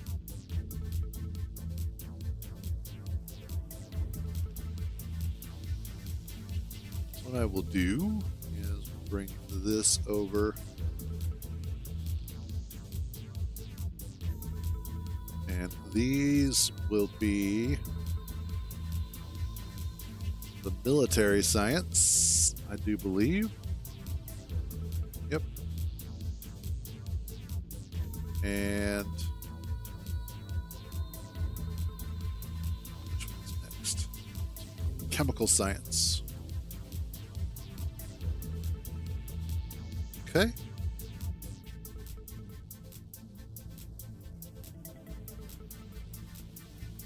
Oh, I just realized what was missing from this.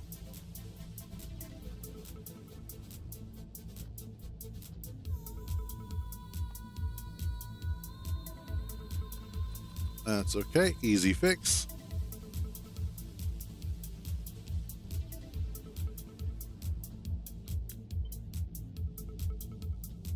That.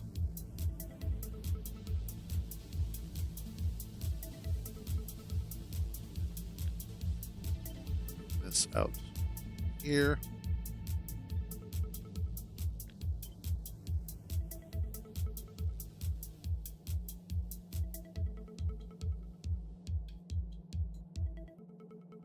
That? Nope, that's wrong.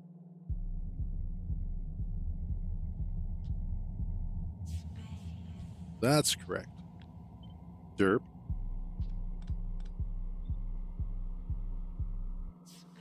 That's correct.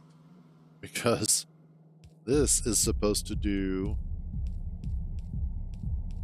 that.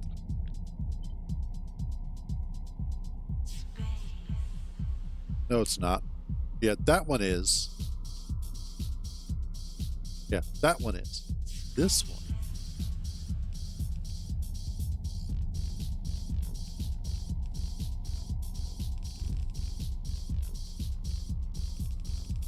Is supposed to do that.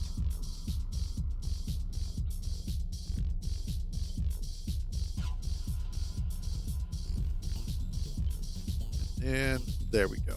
Okay. Yay. I'm fixing it. So now I can you there. There.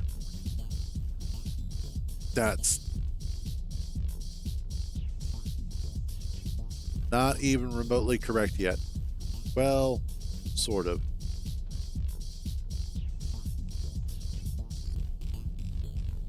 Oh, somehow I lucked out.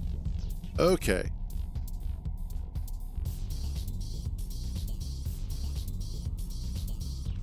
And then this one.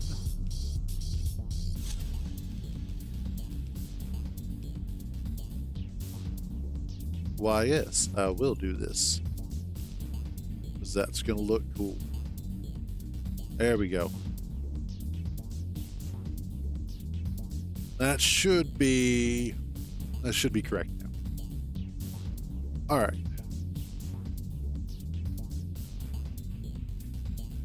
I might. No, you'll be fine.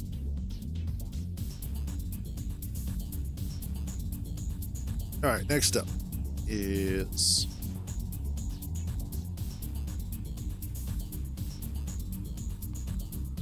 need production science.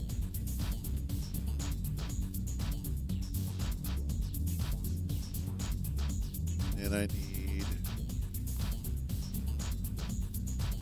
utility science.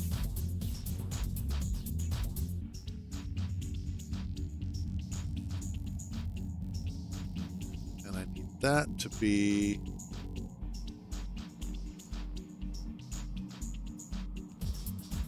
let's do that one.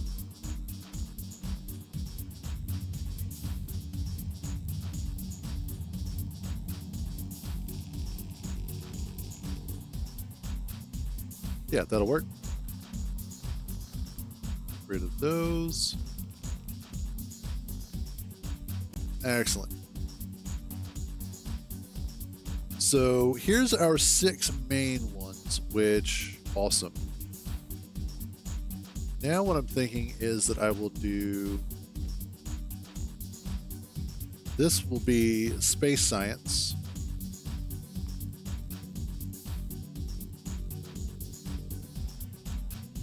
And this one will actually be our Leba science as well.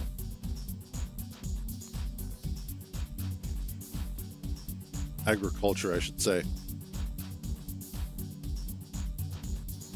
This leaves you to be Vulcanus, Metallurgic.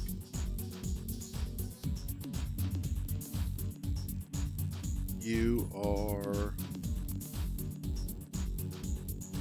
Electromagnetic.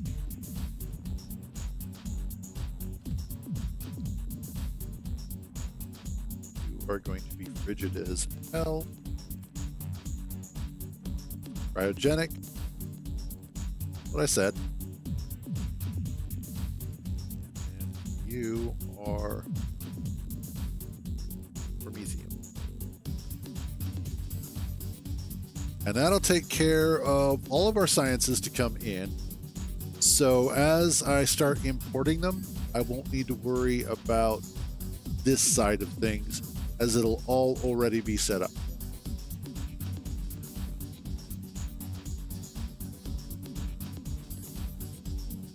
Incorrectly. I just realized.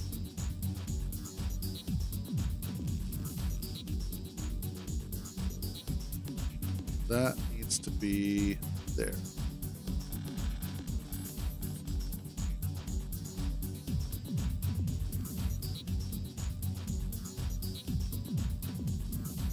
That'll be fine there, because, and the reason why I had to move this is because of the fact that this is going to have the Gleba science on it, which means that I have to be able to pull the spoilage off.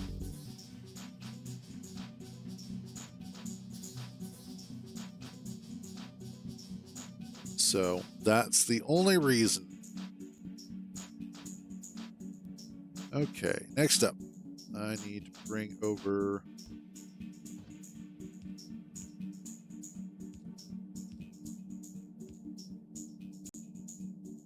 so that's, yeah, that'll be fine. Make sure that's all belted up. No, it won't be fine. That is going to disturb me.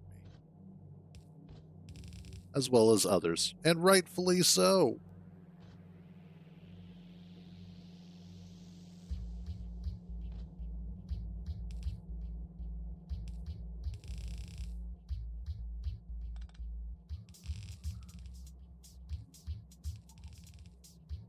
Okay, and then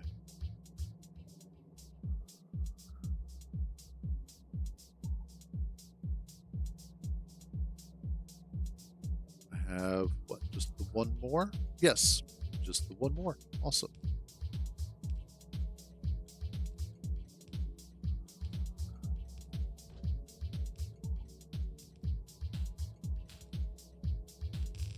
And finally, that will come down to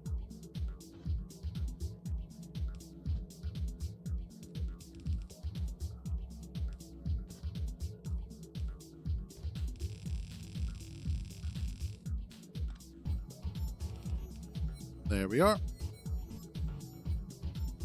And that should be everybody connected in the most ridiculous way possible. All right. Let's clean this up.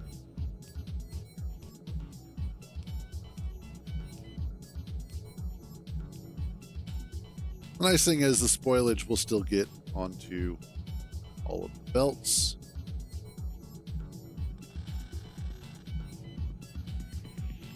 Let's grab all of this and we'll just slot that in there. Awesome. Okay. Now I can come through here with these boys.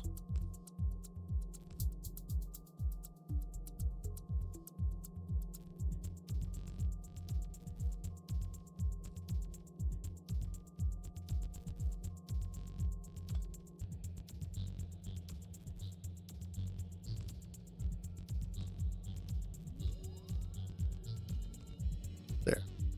And that will be all of the inserters, all of the labs, everybody all hooked up, hopefully, as they should be. All of the stations are labeled.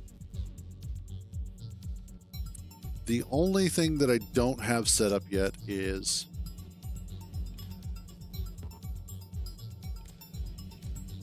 making sure that those are all set.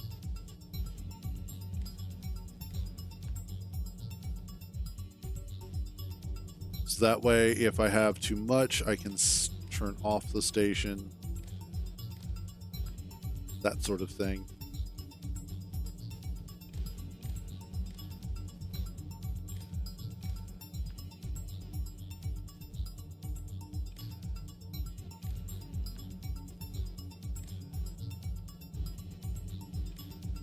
Now, the really fun one is going to be the agricultural science, because again, with the fact that it spoils, which is a pain in the ass, it does change how I handle that. Okay.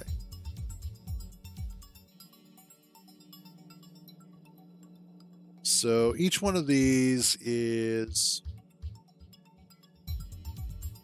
Oh, yeah. Okay. Let's see. How do I want to play this? Because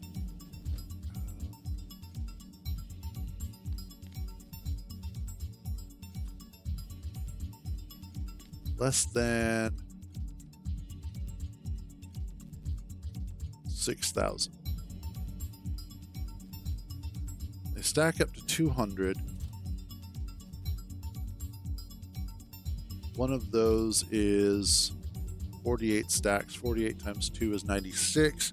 That'll be 9,600 times 2 is 19,200. So let's say if you're over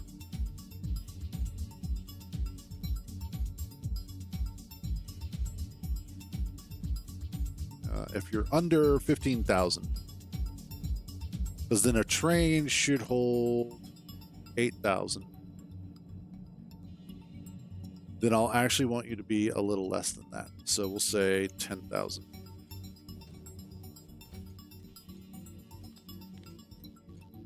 Your green. There we go.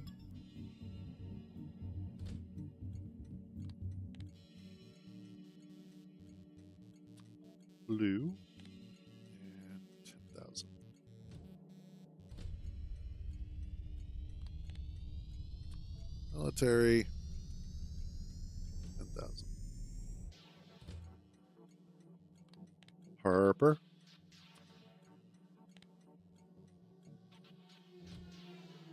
And then finally, Yeller.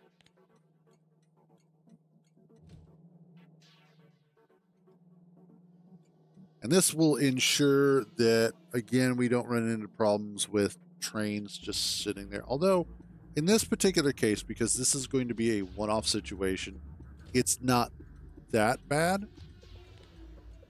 But I would much rather, if they're going to sit anywhere, that they sit at a staging area.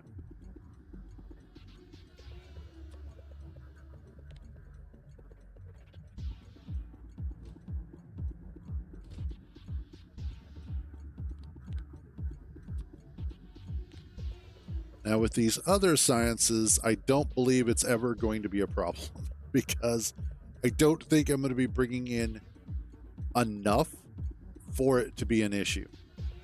Unless, I get to that point on those planets.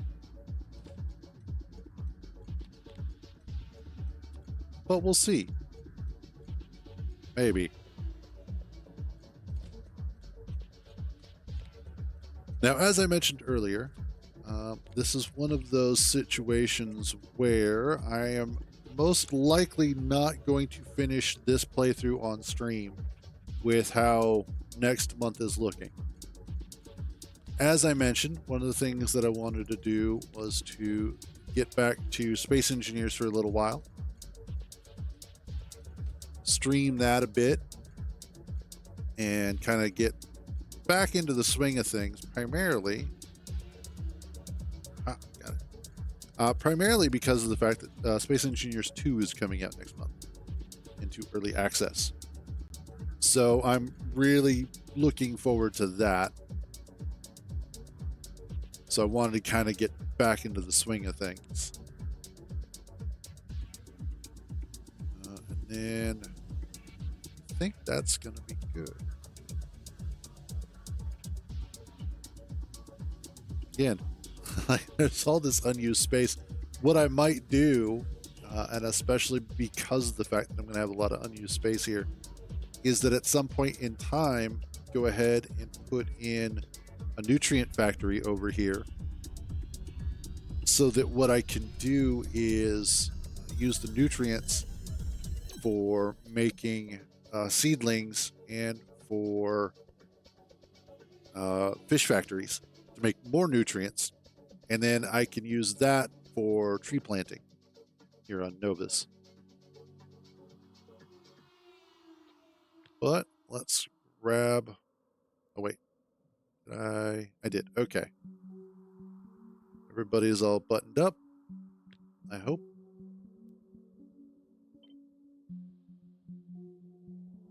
Not that one. This one. CB Laboratories.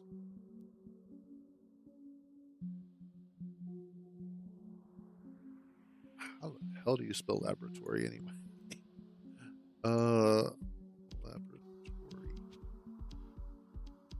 Laboratory. Okay. I was kind of right.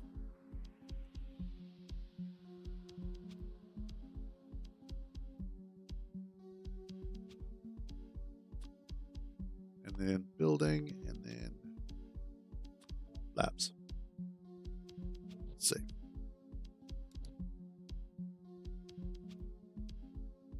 Okay, that should be everything I need.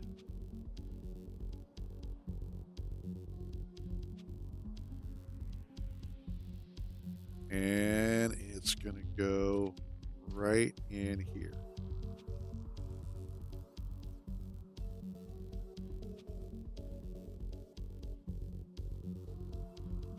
Now, I don't know if I'm going to have, or if I'm going to have enough labs. Am I even making laboratories? I don't think I am. Yeah, I'm not. So,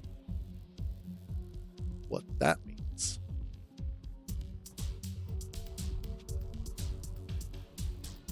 is I need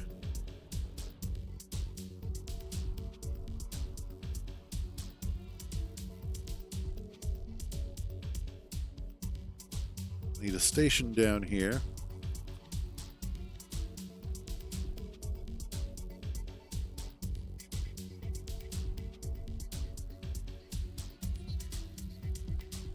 Maintenance.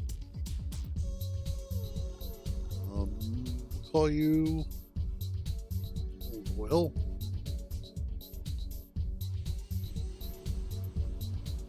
Let's go run over to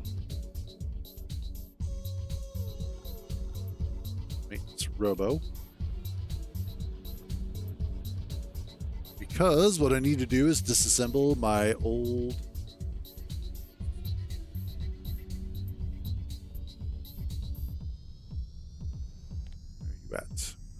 my old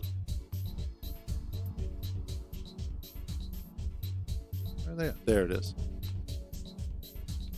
laboratory.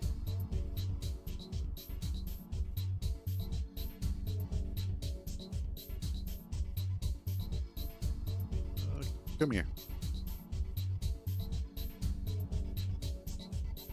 And then I can use those labs, and I'll possibly have to make some more to start up our new laboratory.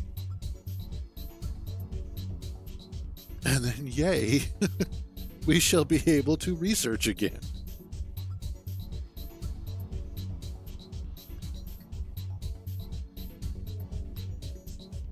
Okay. Is this assembled yet? Almost.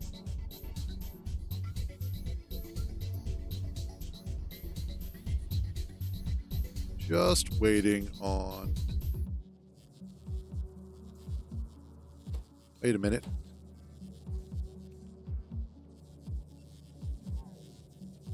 Why aren't you getting any more steel?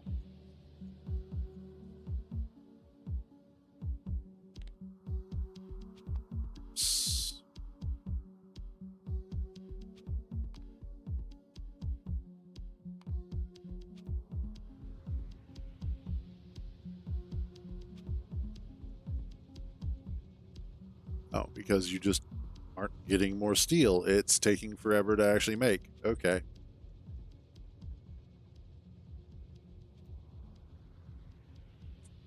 That is a problem.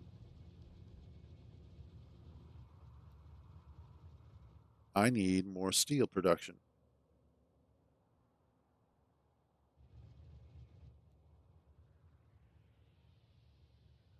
Well, gosh darn.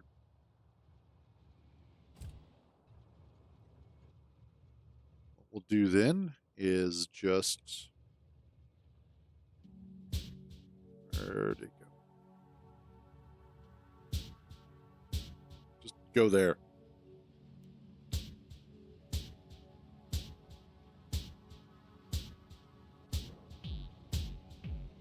Whee!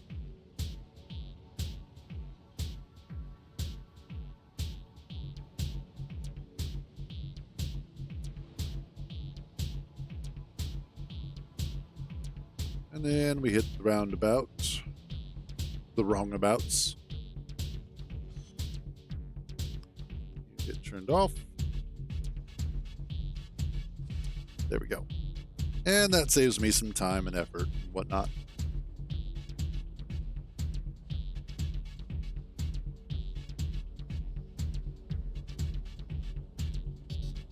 What this also does is, yeah, I'm going to need a lot more.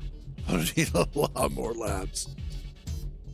What this also does is mean that I will be able to, Jesus, I will be able to get rid of all of this now, including much of this. And with that out of the way, I can then finish the rail network into here and here. And finally, I will be rid of my old base.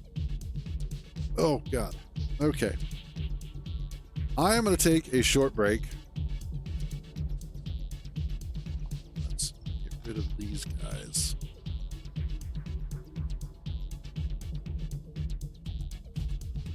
Yeah, with all the steel I've been using, no wonder. So I just need labs and more belts. More belts. Always more belts. Lots of underground belts. But the nice thing is that once we get more of this done and out of the way,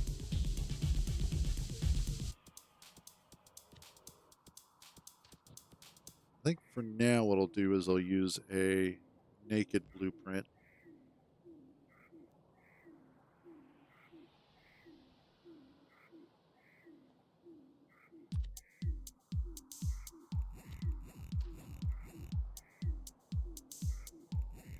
Yeah, I won't be able to put that in just yet.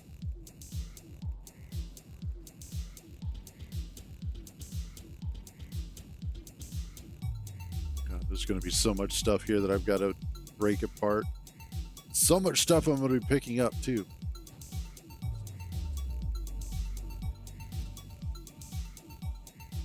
That is a lot of miscellaneous ammo.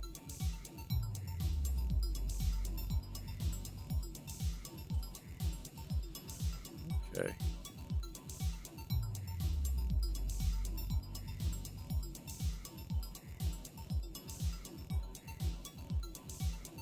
Let's clean that up. And that. All of that. Okay, cool. Yeah, so short break. When I get back, I will run up there and get some of the labs thrown in. What do labs take to build anyway?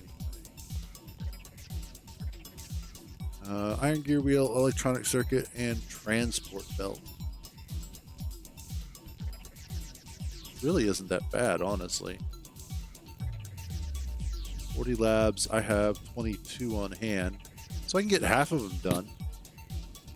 And in fact, I could probably even just make the rest.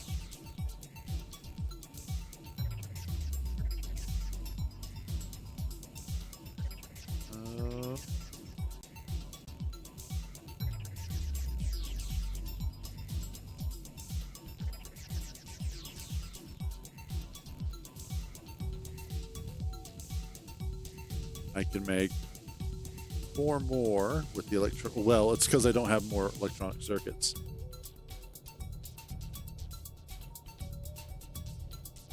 Let's solve that problem real quick. Yeah, it'll be nice to finally break all of this down. Yeah, there we go. That'll be another 20, which should be, yeah, that'll be what I need.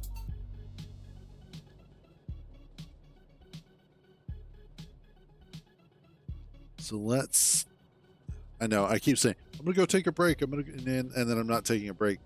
I'll deal with that in a second. I'm on a roll.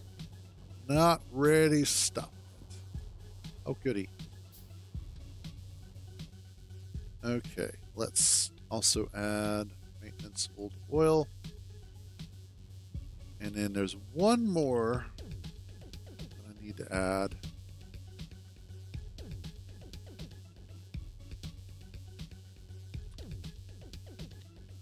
Inline station, and this one will be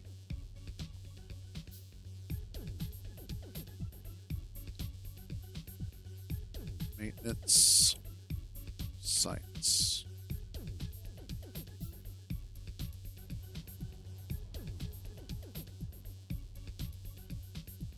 That is looking cool, though. Once in a couple of years, when all the concrete finally gets finished, this will actually look really cool.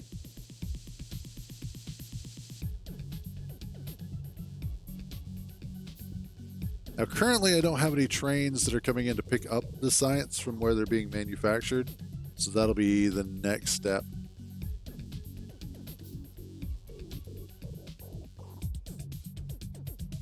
Why are we... We're still having problems with steel, but...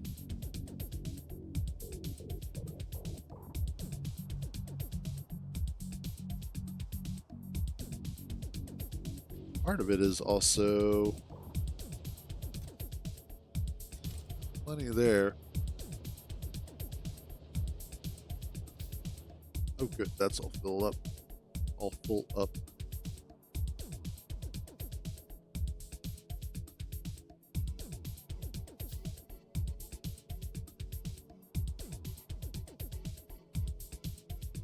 I have a bunch on me. I do. Okay. I know what we'll do is we will just grab you.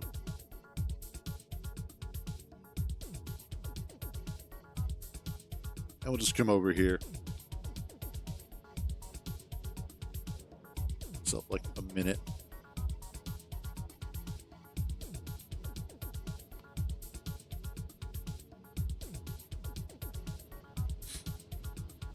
Right on over.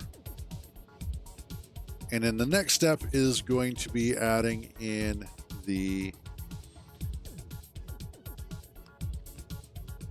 There we go. Adding in the trains so that I can start moving the science around and get that all squared away. And then we'll see about making another station for steel, because I think right now that's one of my bigger bottlenecks. I want to redesign it as well so that I can get the smaller setup in place. Actually, what I ought to do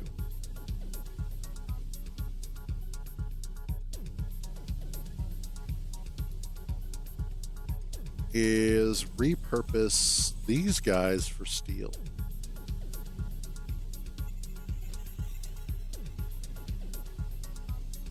Yeah. I think I'll do that. I think these guys are going to get repurposed to steel. So I'll just have to change them. I'll probably change them to just flat out stations. At least these guys. To station.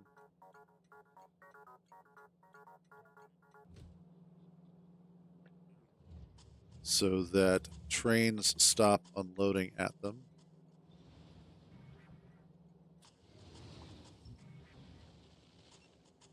There we go. And then once these empty out, doesn't matter. Once they empty out of the iron ore, I'll be able to then go ahead and transition them into steel furnaces. And that should help a lot with increasing the overall flow of steel. Okay, like I said, let's go ahead and take a short break. And then when I get back, we will continue work on this.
Alrighty.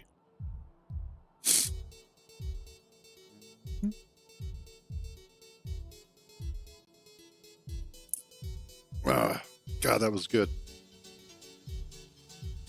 That was a dang good sandwich.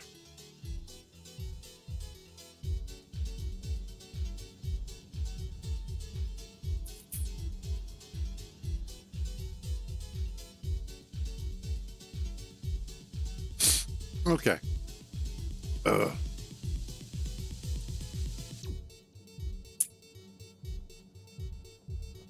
Huh, these guys haven't been used yet. Shame.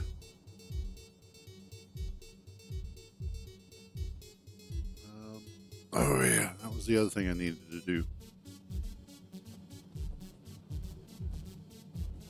Set these up.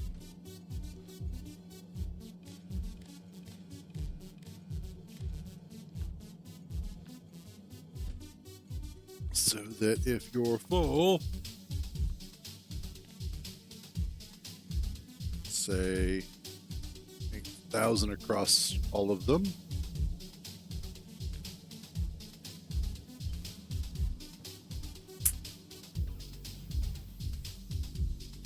There we go.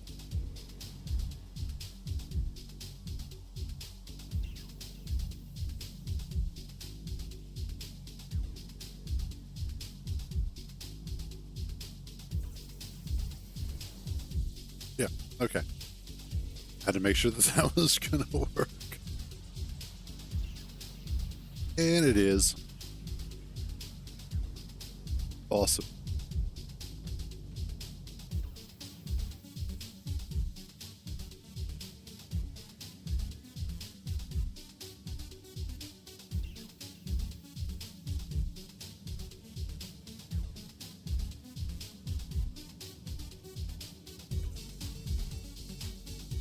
Okay. You aren't getting used.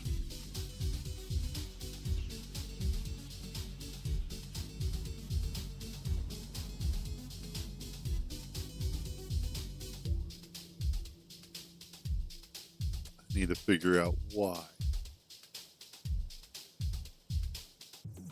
Well, probably a lot of it has to do with the fact that these are just closer, so they're getting used more.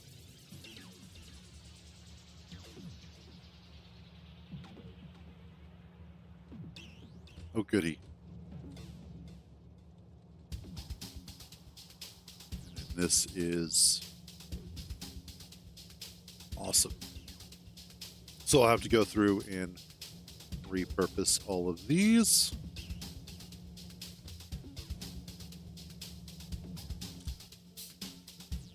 And you are this.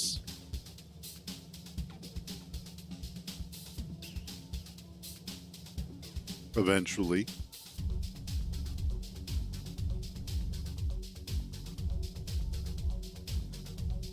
Awesome. And then what's that?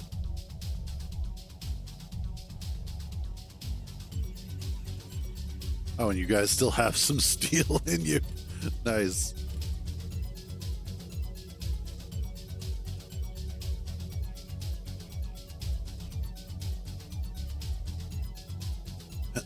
The tiny little amounts. Oh, that's why these never got fully transitioned over.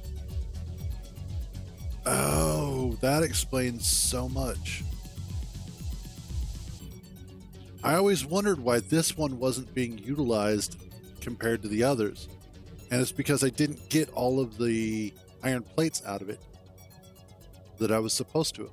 So some of the furnaces still have iron plates, so it still thinks that it's smelting steel, which is why it was not as quick as it could have been.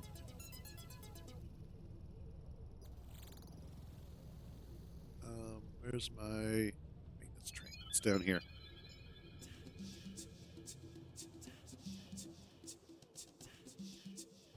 What I need to do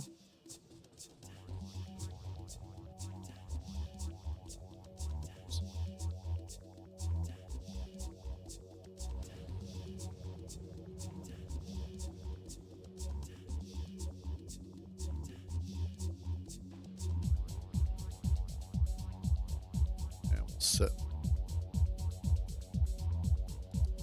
Go away. This one will be 60 seconds, so that way I have enough time to stop it from going again.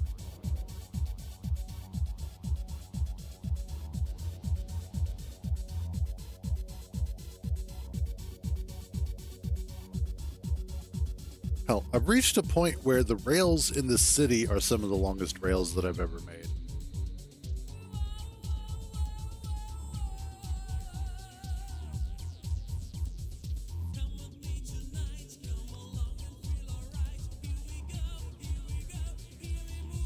Okay, this is why I'm having a problem.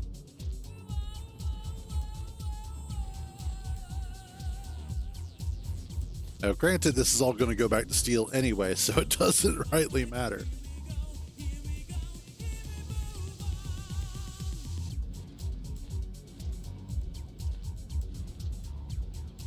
But I just want to make sure I get this done. And yeah.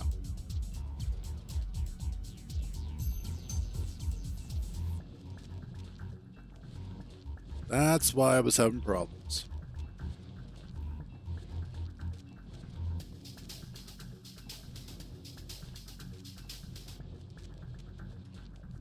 And there we go. We'll just finish off the rest of the iron ore that we have left.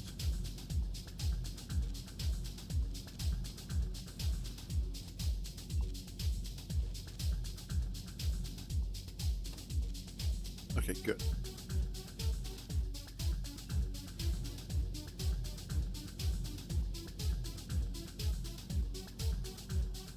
And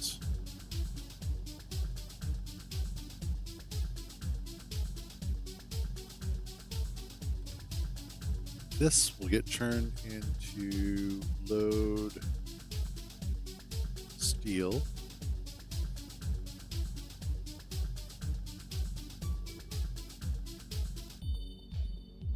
That looks like the last one.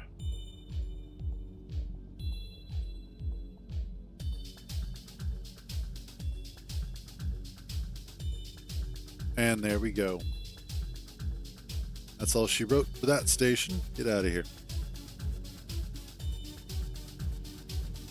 This will become unload iron plate.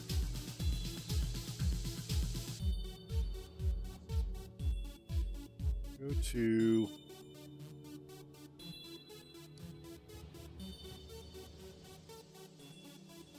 maintenance west.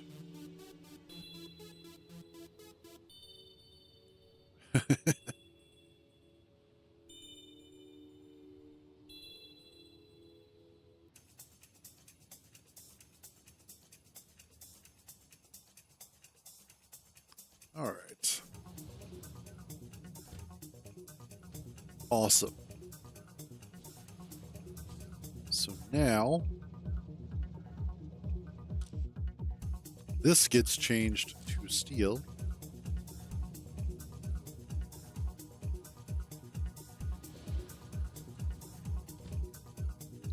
You get changed to load steel.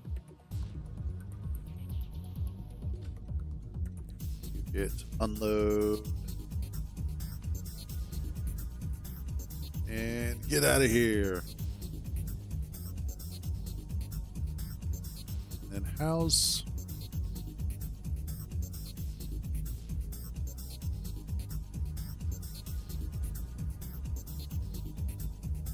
There we go.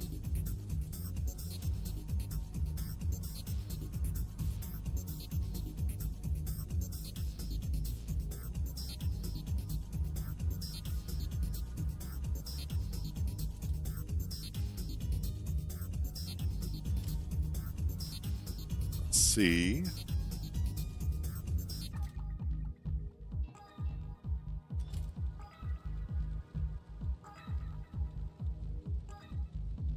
There.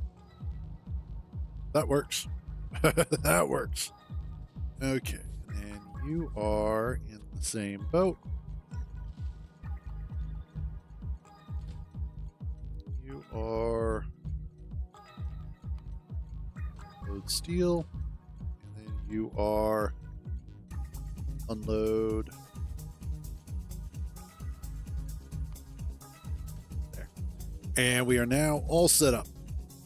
So we've converted all of these over to steel furnace arrays. That should hopefully help with our throughput.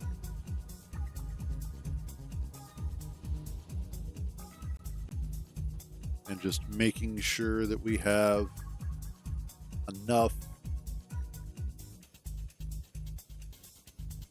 arrays to actually, you know, do something. If I need to, I can always add another set of furnaces for iron. These guys are just trucking along anyway.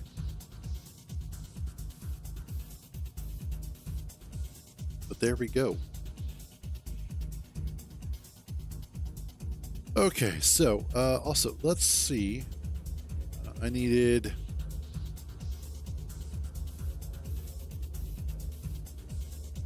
go to science maintenance next.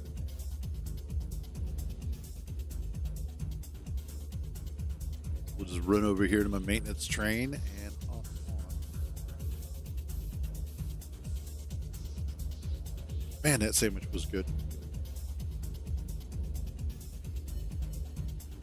Thanks for the lift. All right, let's head to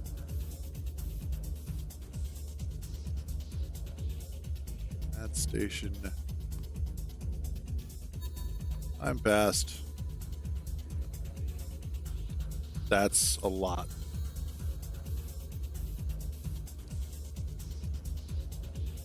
There we go.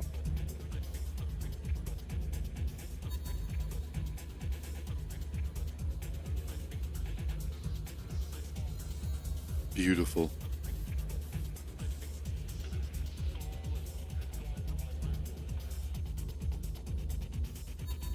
I mentioned this before. In fact, I probably mentioned this just last week, but between Factorio and Minecraft, trains and rail networks are just taken care of because these two do it so satisfyingly well. The only other game that is enjoyable with any sort of rails is like a roller coaster tycoon. I would even be willing to entertain that open transport, what is it? Open TTD or TDD? The Transport Tycoon game. That one also has impressive rail setups. All right, and there goes Oliver Labs.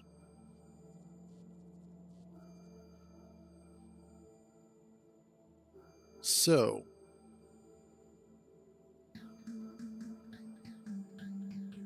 step number 2. Set up trains.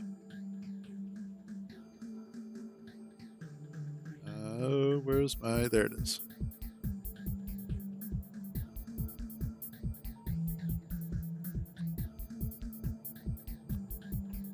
Okay.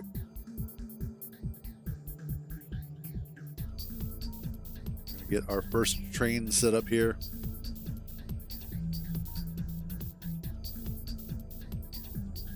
Eventually.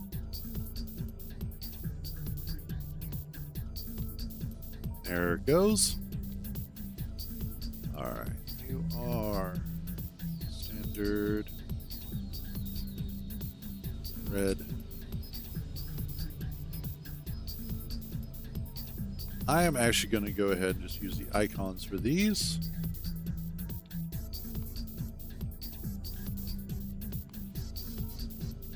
Add station, load, add station,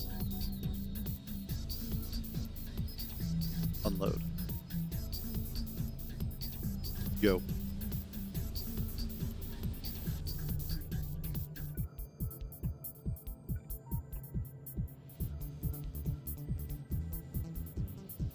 Wait for the next one.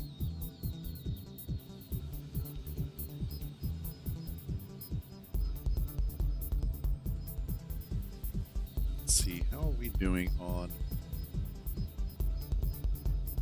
What are you not getting? Oh. Even though you do have some science already. Yeah, low density structures because I'm not getting enough steel. That makes sense.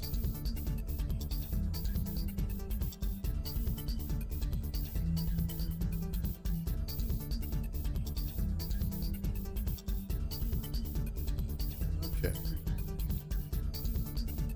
Destination full. Refueling. At station. Load.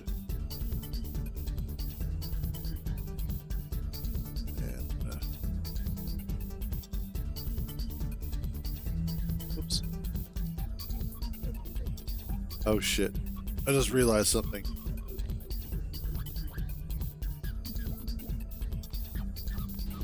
I didn't actually add any conditions. Full cargo. Or say 2 minutes of just sitting around doing nothing. Empty cargo. Inactivity. There we go. Yep. I sometimes forget to actually like tell the trains that they have stuff to do. Actually, who am I kidding? I often forget that. Okay. Full cargo. Time passed. 420. Not.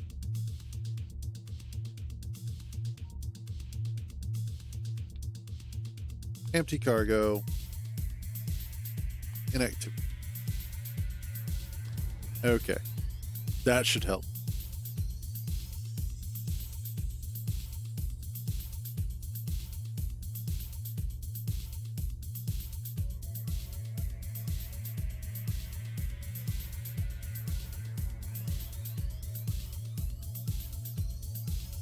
Now I just gotta wait.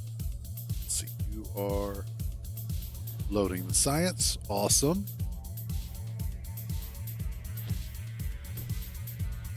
Yeah, there's plenty of science packs here for that.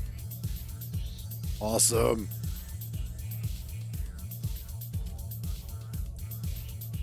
So those should fill up pretty easily.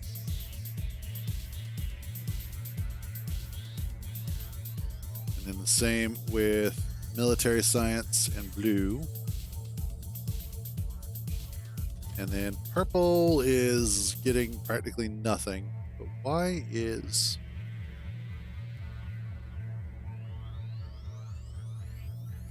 Steel again. Yeah, steel is my bottleneck, apparently.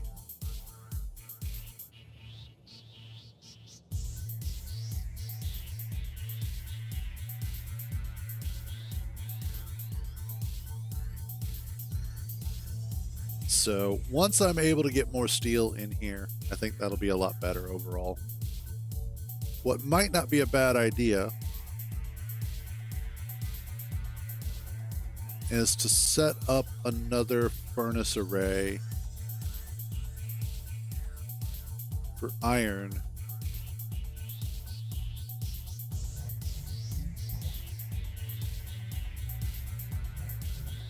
I could probably even do it right up here. If I did it, what I would want to do is actually change out this, I think, to a roundabout.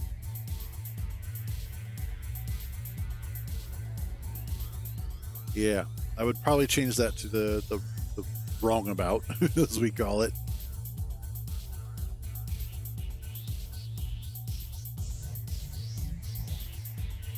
Which, granted, for a short view would cause some turmoil. But in the long run would work out really well because of the fact that I would then be able to get...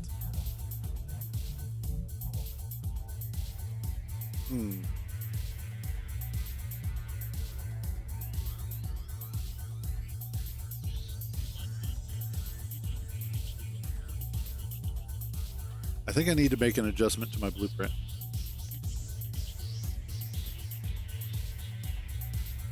Where is it at? It is up here. Okay. So what I think I'm going to do is I'm going to tear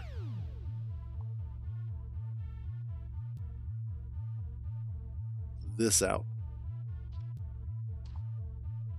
This and this. I want the naked roundabout. And then I'm going to go ahead. We're just going to take this stuff out.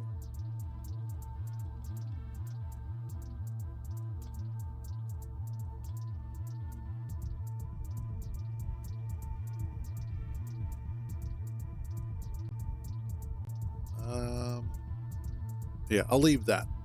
And the reason why I'm going to leave that is so I can very easily come back to it later.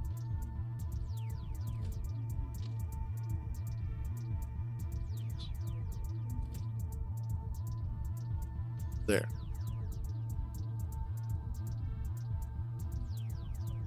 And so what this means is that I will very easily be able to tile these when I need to.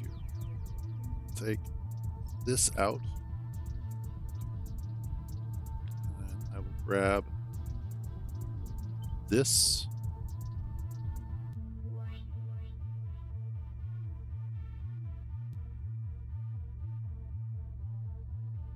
There we go.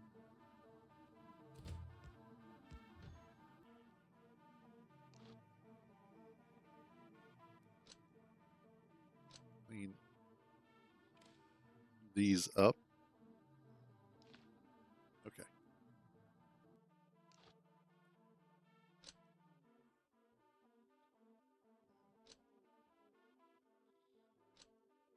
There we go. Yeah, I like that a lot better. Because then that way I can tile these as necessary and it won't feel so dirty. So let's take out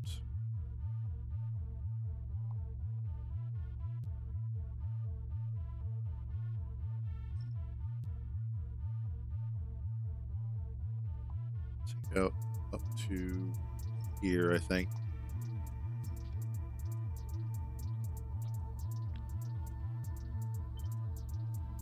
And then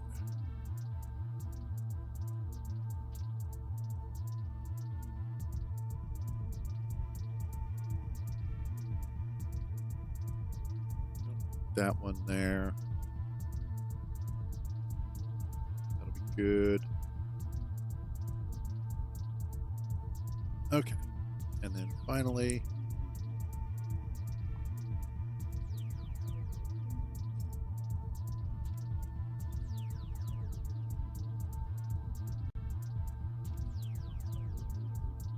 take that out. Awesome. Now I can come in here and let's update our blueprints. That is the iron furnace.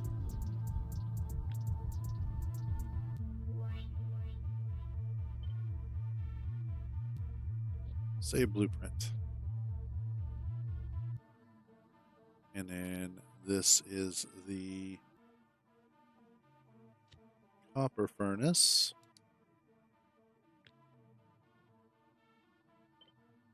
Save blueprint. There we go. Updated blueprints. That will make me happy. Oh, look at that. We've already got our first bit of science in here, and it goes all the way through. Yes. Awesome. That makes me happy. All right, next up.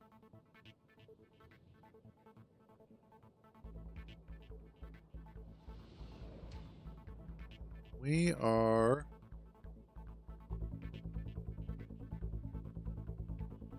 going to Shazbot.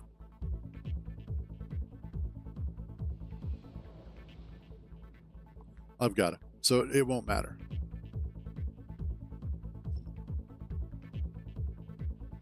And then I'll get this one up here as well.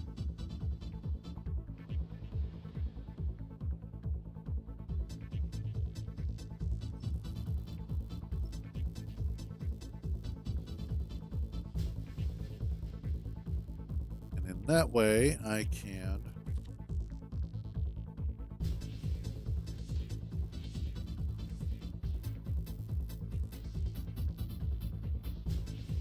replace it.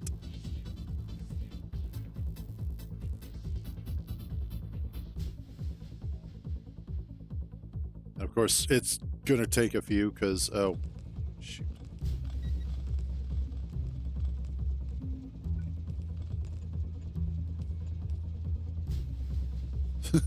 This is not ideal, but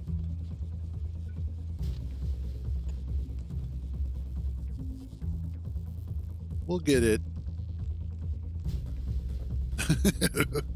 Didn't realize it was going to take stuff with the train out, or with the train on the trail, on the track. Oh my God, Cruz, learn your English.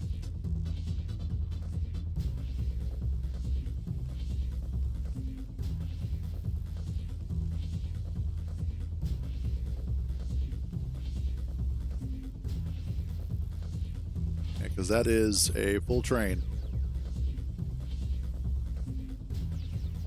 Almost there. Awesome.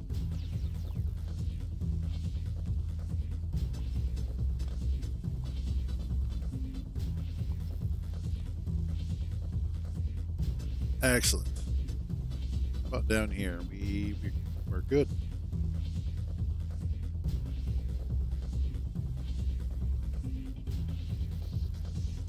All right. So that should allow the trains to get back to work. Nice changeover. Now the other thing, and this is something kind of important, is that I have a whole bunch of furnaces down here that I need to get to.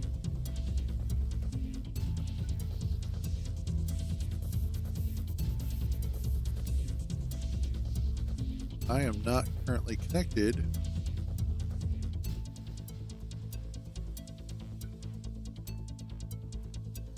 to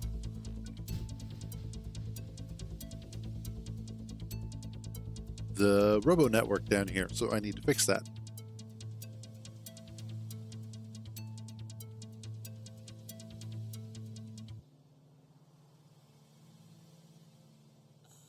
At some point, eventually. There it goes.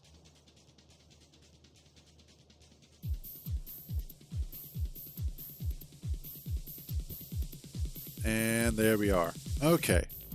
So I have a crap ton of furnaces down here, as we can see, that I'm just not currently utilizing, which I could be. Plus the stuff to make them, for a little while at least. So I might as well use that up. It's really interesting to see where I have areas that are covered and where I don't.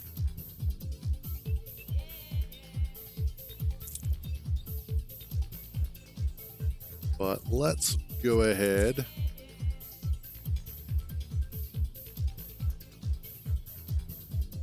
What I want to do, grab another iron furnace array.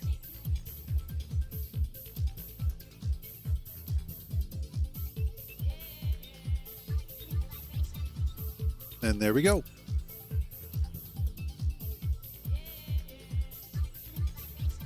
And everything should start building itself. So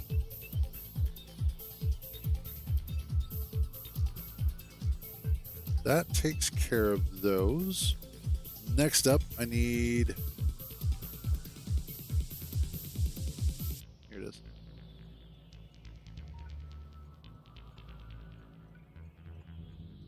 I need a couple more trains.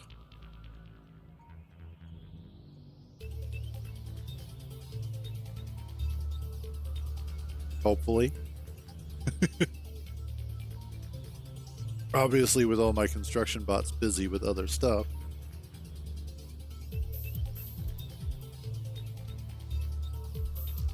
Okay. Add interrupt. Add station, and you're going to be loading military science until full cargo. Time has passed for 2 minutes. Add station. Unload military science. Empty cargo. Inactivity of 5 seconds. Standard.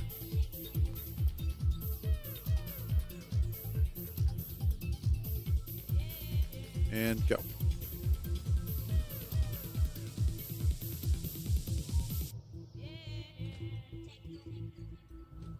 Okay. Next up is going to be, I believe,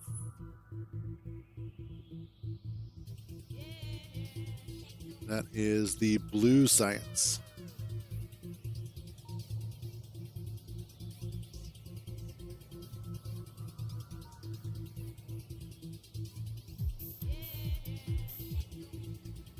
I am hopeful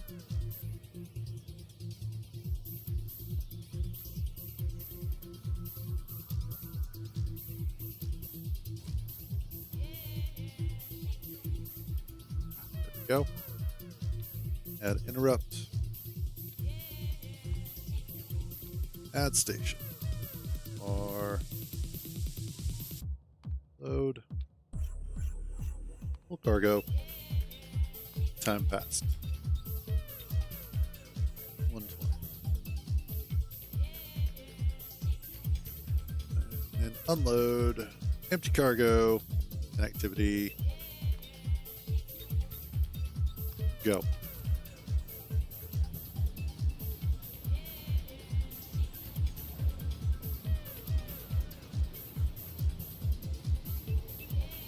Now, the one thing that I am getting a little concerned about is that with the number of trains that I have running, I may not have enough staging stations. So I think that's going to be the next thing that I put in. One of the problems that I'm going to deal with, however, is the fact that I may not have enough actual stations, rail stations, on hand to build them.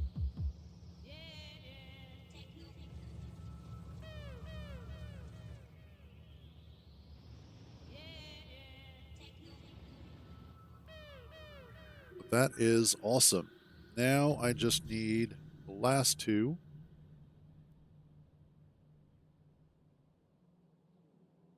You guys are like full. Cool. Let's do some research then. Let's research basic crafting speed, basic mining speed, basic movement speed, and basic reach. Let's actually put some of this science to use. And look at that.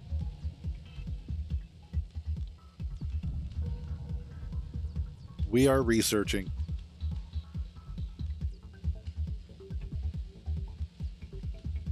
That is awesome. That is super cool. All right.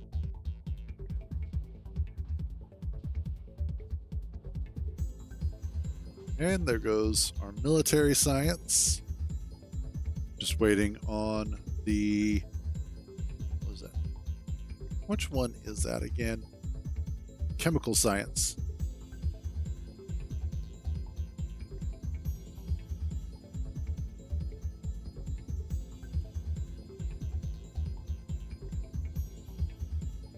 I just realized something. I will probably want to do that so that I can even out the flow.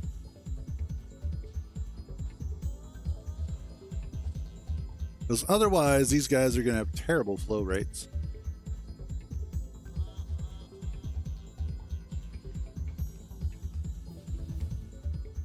Hey, we're doing research again.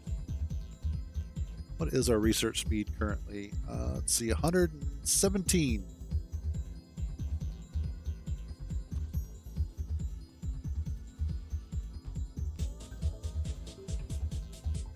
Oh, that's why I still have they're still dropping off stuff with me. Okay. And there goes chemical science.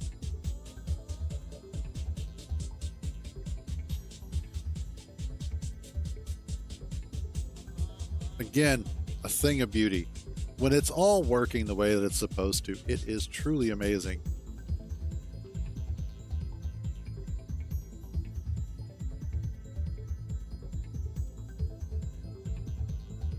There we are. Okay, so that takes care of 4 of our 6 sciences. We just need to get trains for the other 2 up and running.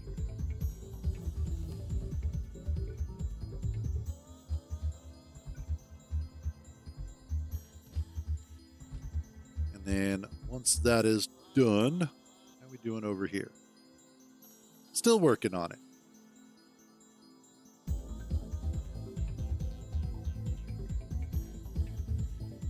At least we're getting the furnaces put in.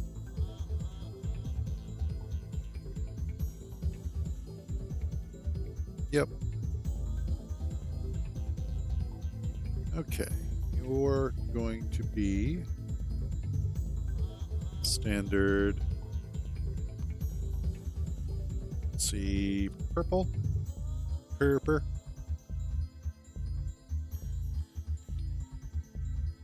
Sure we get our destination full and refueling. Load purper. Then we unload purper. Full cargo. I'm passed. And this is just to make sure that with any luck, we are keeping things moving.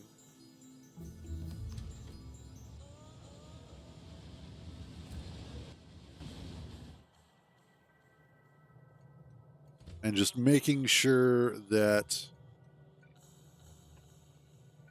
we don't have trains that are just sitting there with stuff in them, but they're not completely full, but enough that they could bring it to a station to drop it off and then continue the whole thing. There we go. And then you are going to be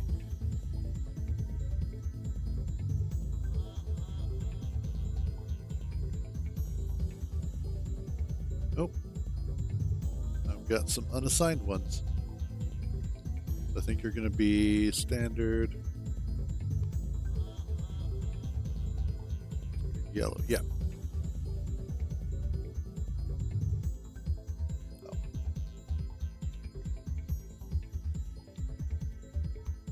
Destination full. Refueling.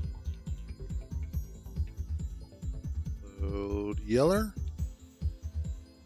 Full cargo. I'm passed.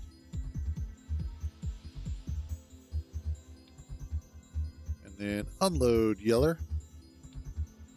Empty cargo. Go.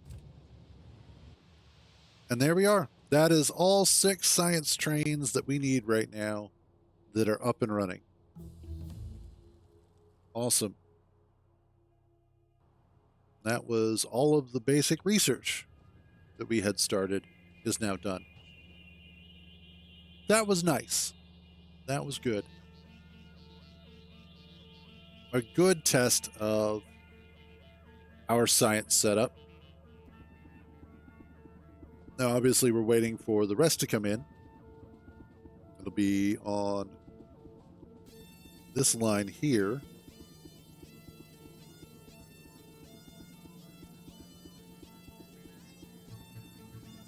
Yeah, which will be cool. because that'll be all the middle line up and running. But yeah. Yes. I love it when things are working the way that they're supposed to. And we're still waiting on this. I think a lot of it is we're just waiting on more rails. Yeah. Just not enough steel coming in. So what I might do is bump this up to 51.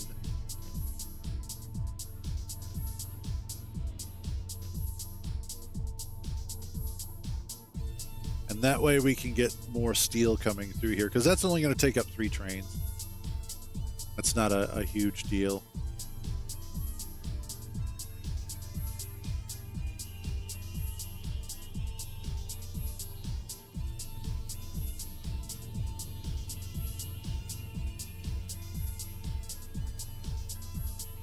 Should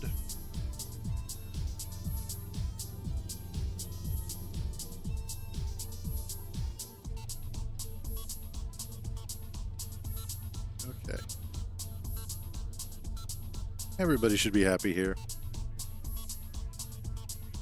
Try and get more of the steel plates going if at all possible. Yeah, there we go. That's really just about the speed of the furnaces.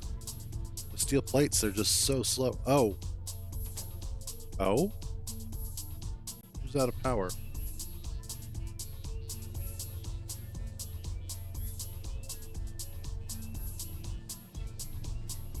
Oh, you're out of fuel. Okay.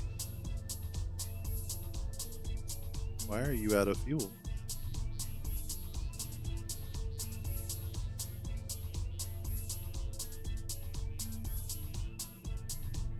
Oh, 2 of these are out of fuel. Okay.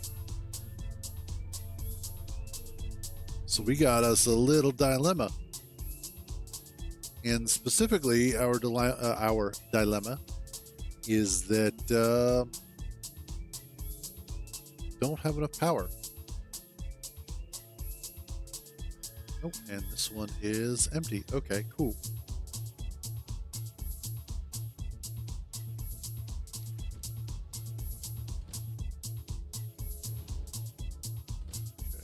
You are now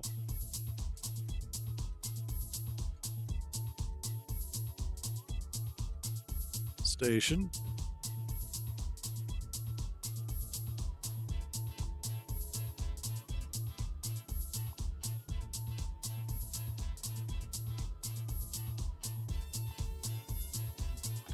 And all that stuff is going to get picked up.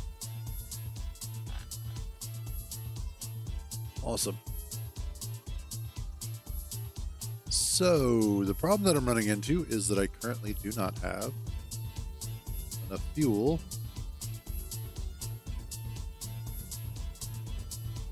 Is it because I'm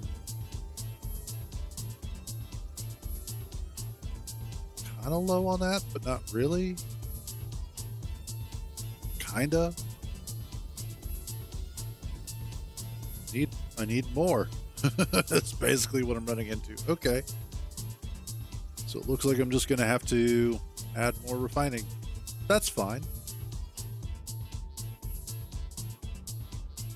But yeah, I think that's something that we can work on tomorrow. And especially because tomorrow we're going to actually have to start working on nuclear. Since our biggest issue right now is power. We're running out of it one way or another. So yeah, we're going to go ahead and see about fixing that issue. But we got science done. We got the city expanded. We're solving problems here and there. And just overall, things are looking a lot better. So I'm really, really happy with how it's all turning out. And it's definitely helping to teach me things about setting up city blocks that are necessary. So I'm having fun with that. But yeah, we're going to go ahead and wrap up there. Tomorrow we'll go ahead and see about tackling the nuclear problem, or at least getting started on tackling nuclear. It may be a situation where I also have to just add a couple more locations for dealing with crude oil so that I will be able to keep up with demand for the power that we currently have while we're looking at getting the nuclear solution in place. That's going to be it. We're just going to keep running through this for the rest of the week. Obviously, tomorrow is the last day of the year. It'll be the 31st of December. And then on Wednesday, first day of 2025. That'll be fun. But yeah, that's going to be it for today. As always, thank you all for joining me on these misadventures. So glad to have you guys along for the ride. You all have a wonderful day. Stay out of trouble. And remember, if you get caught, I don't know you. I'll catch you guys tomorrow.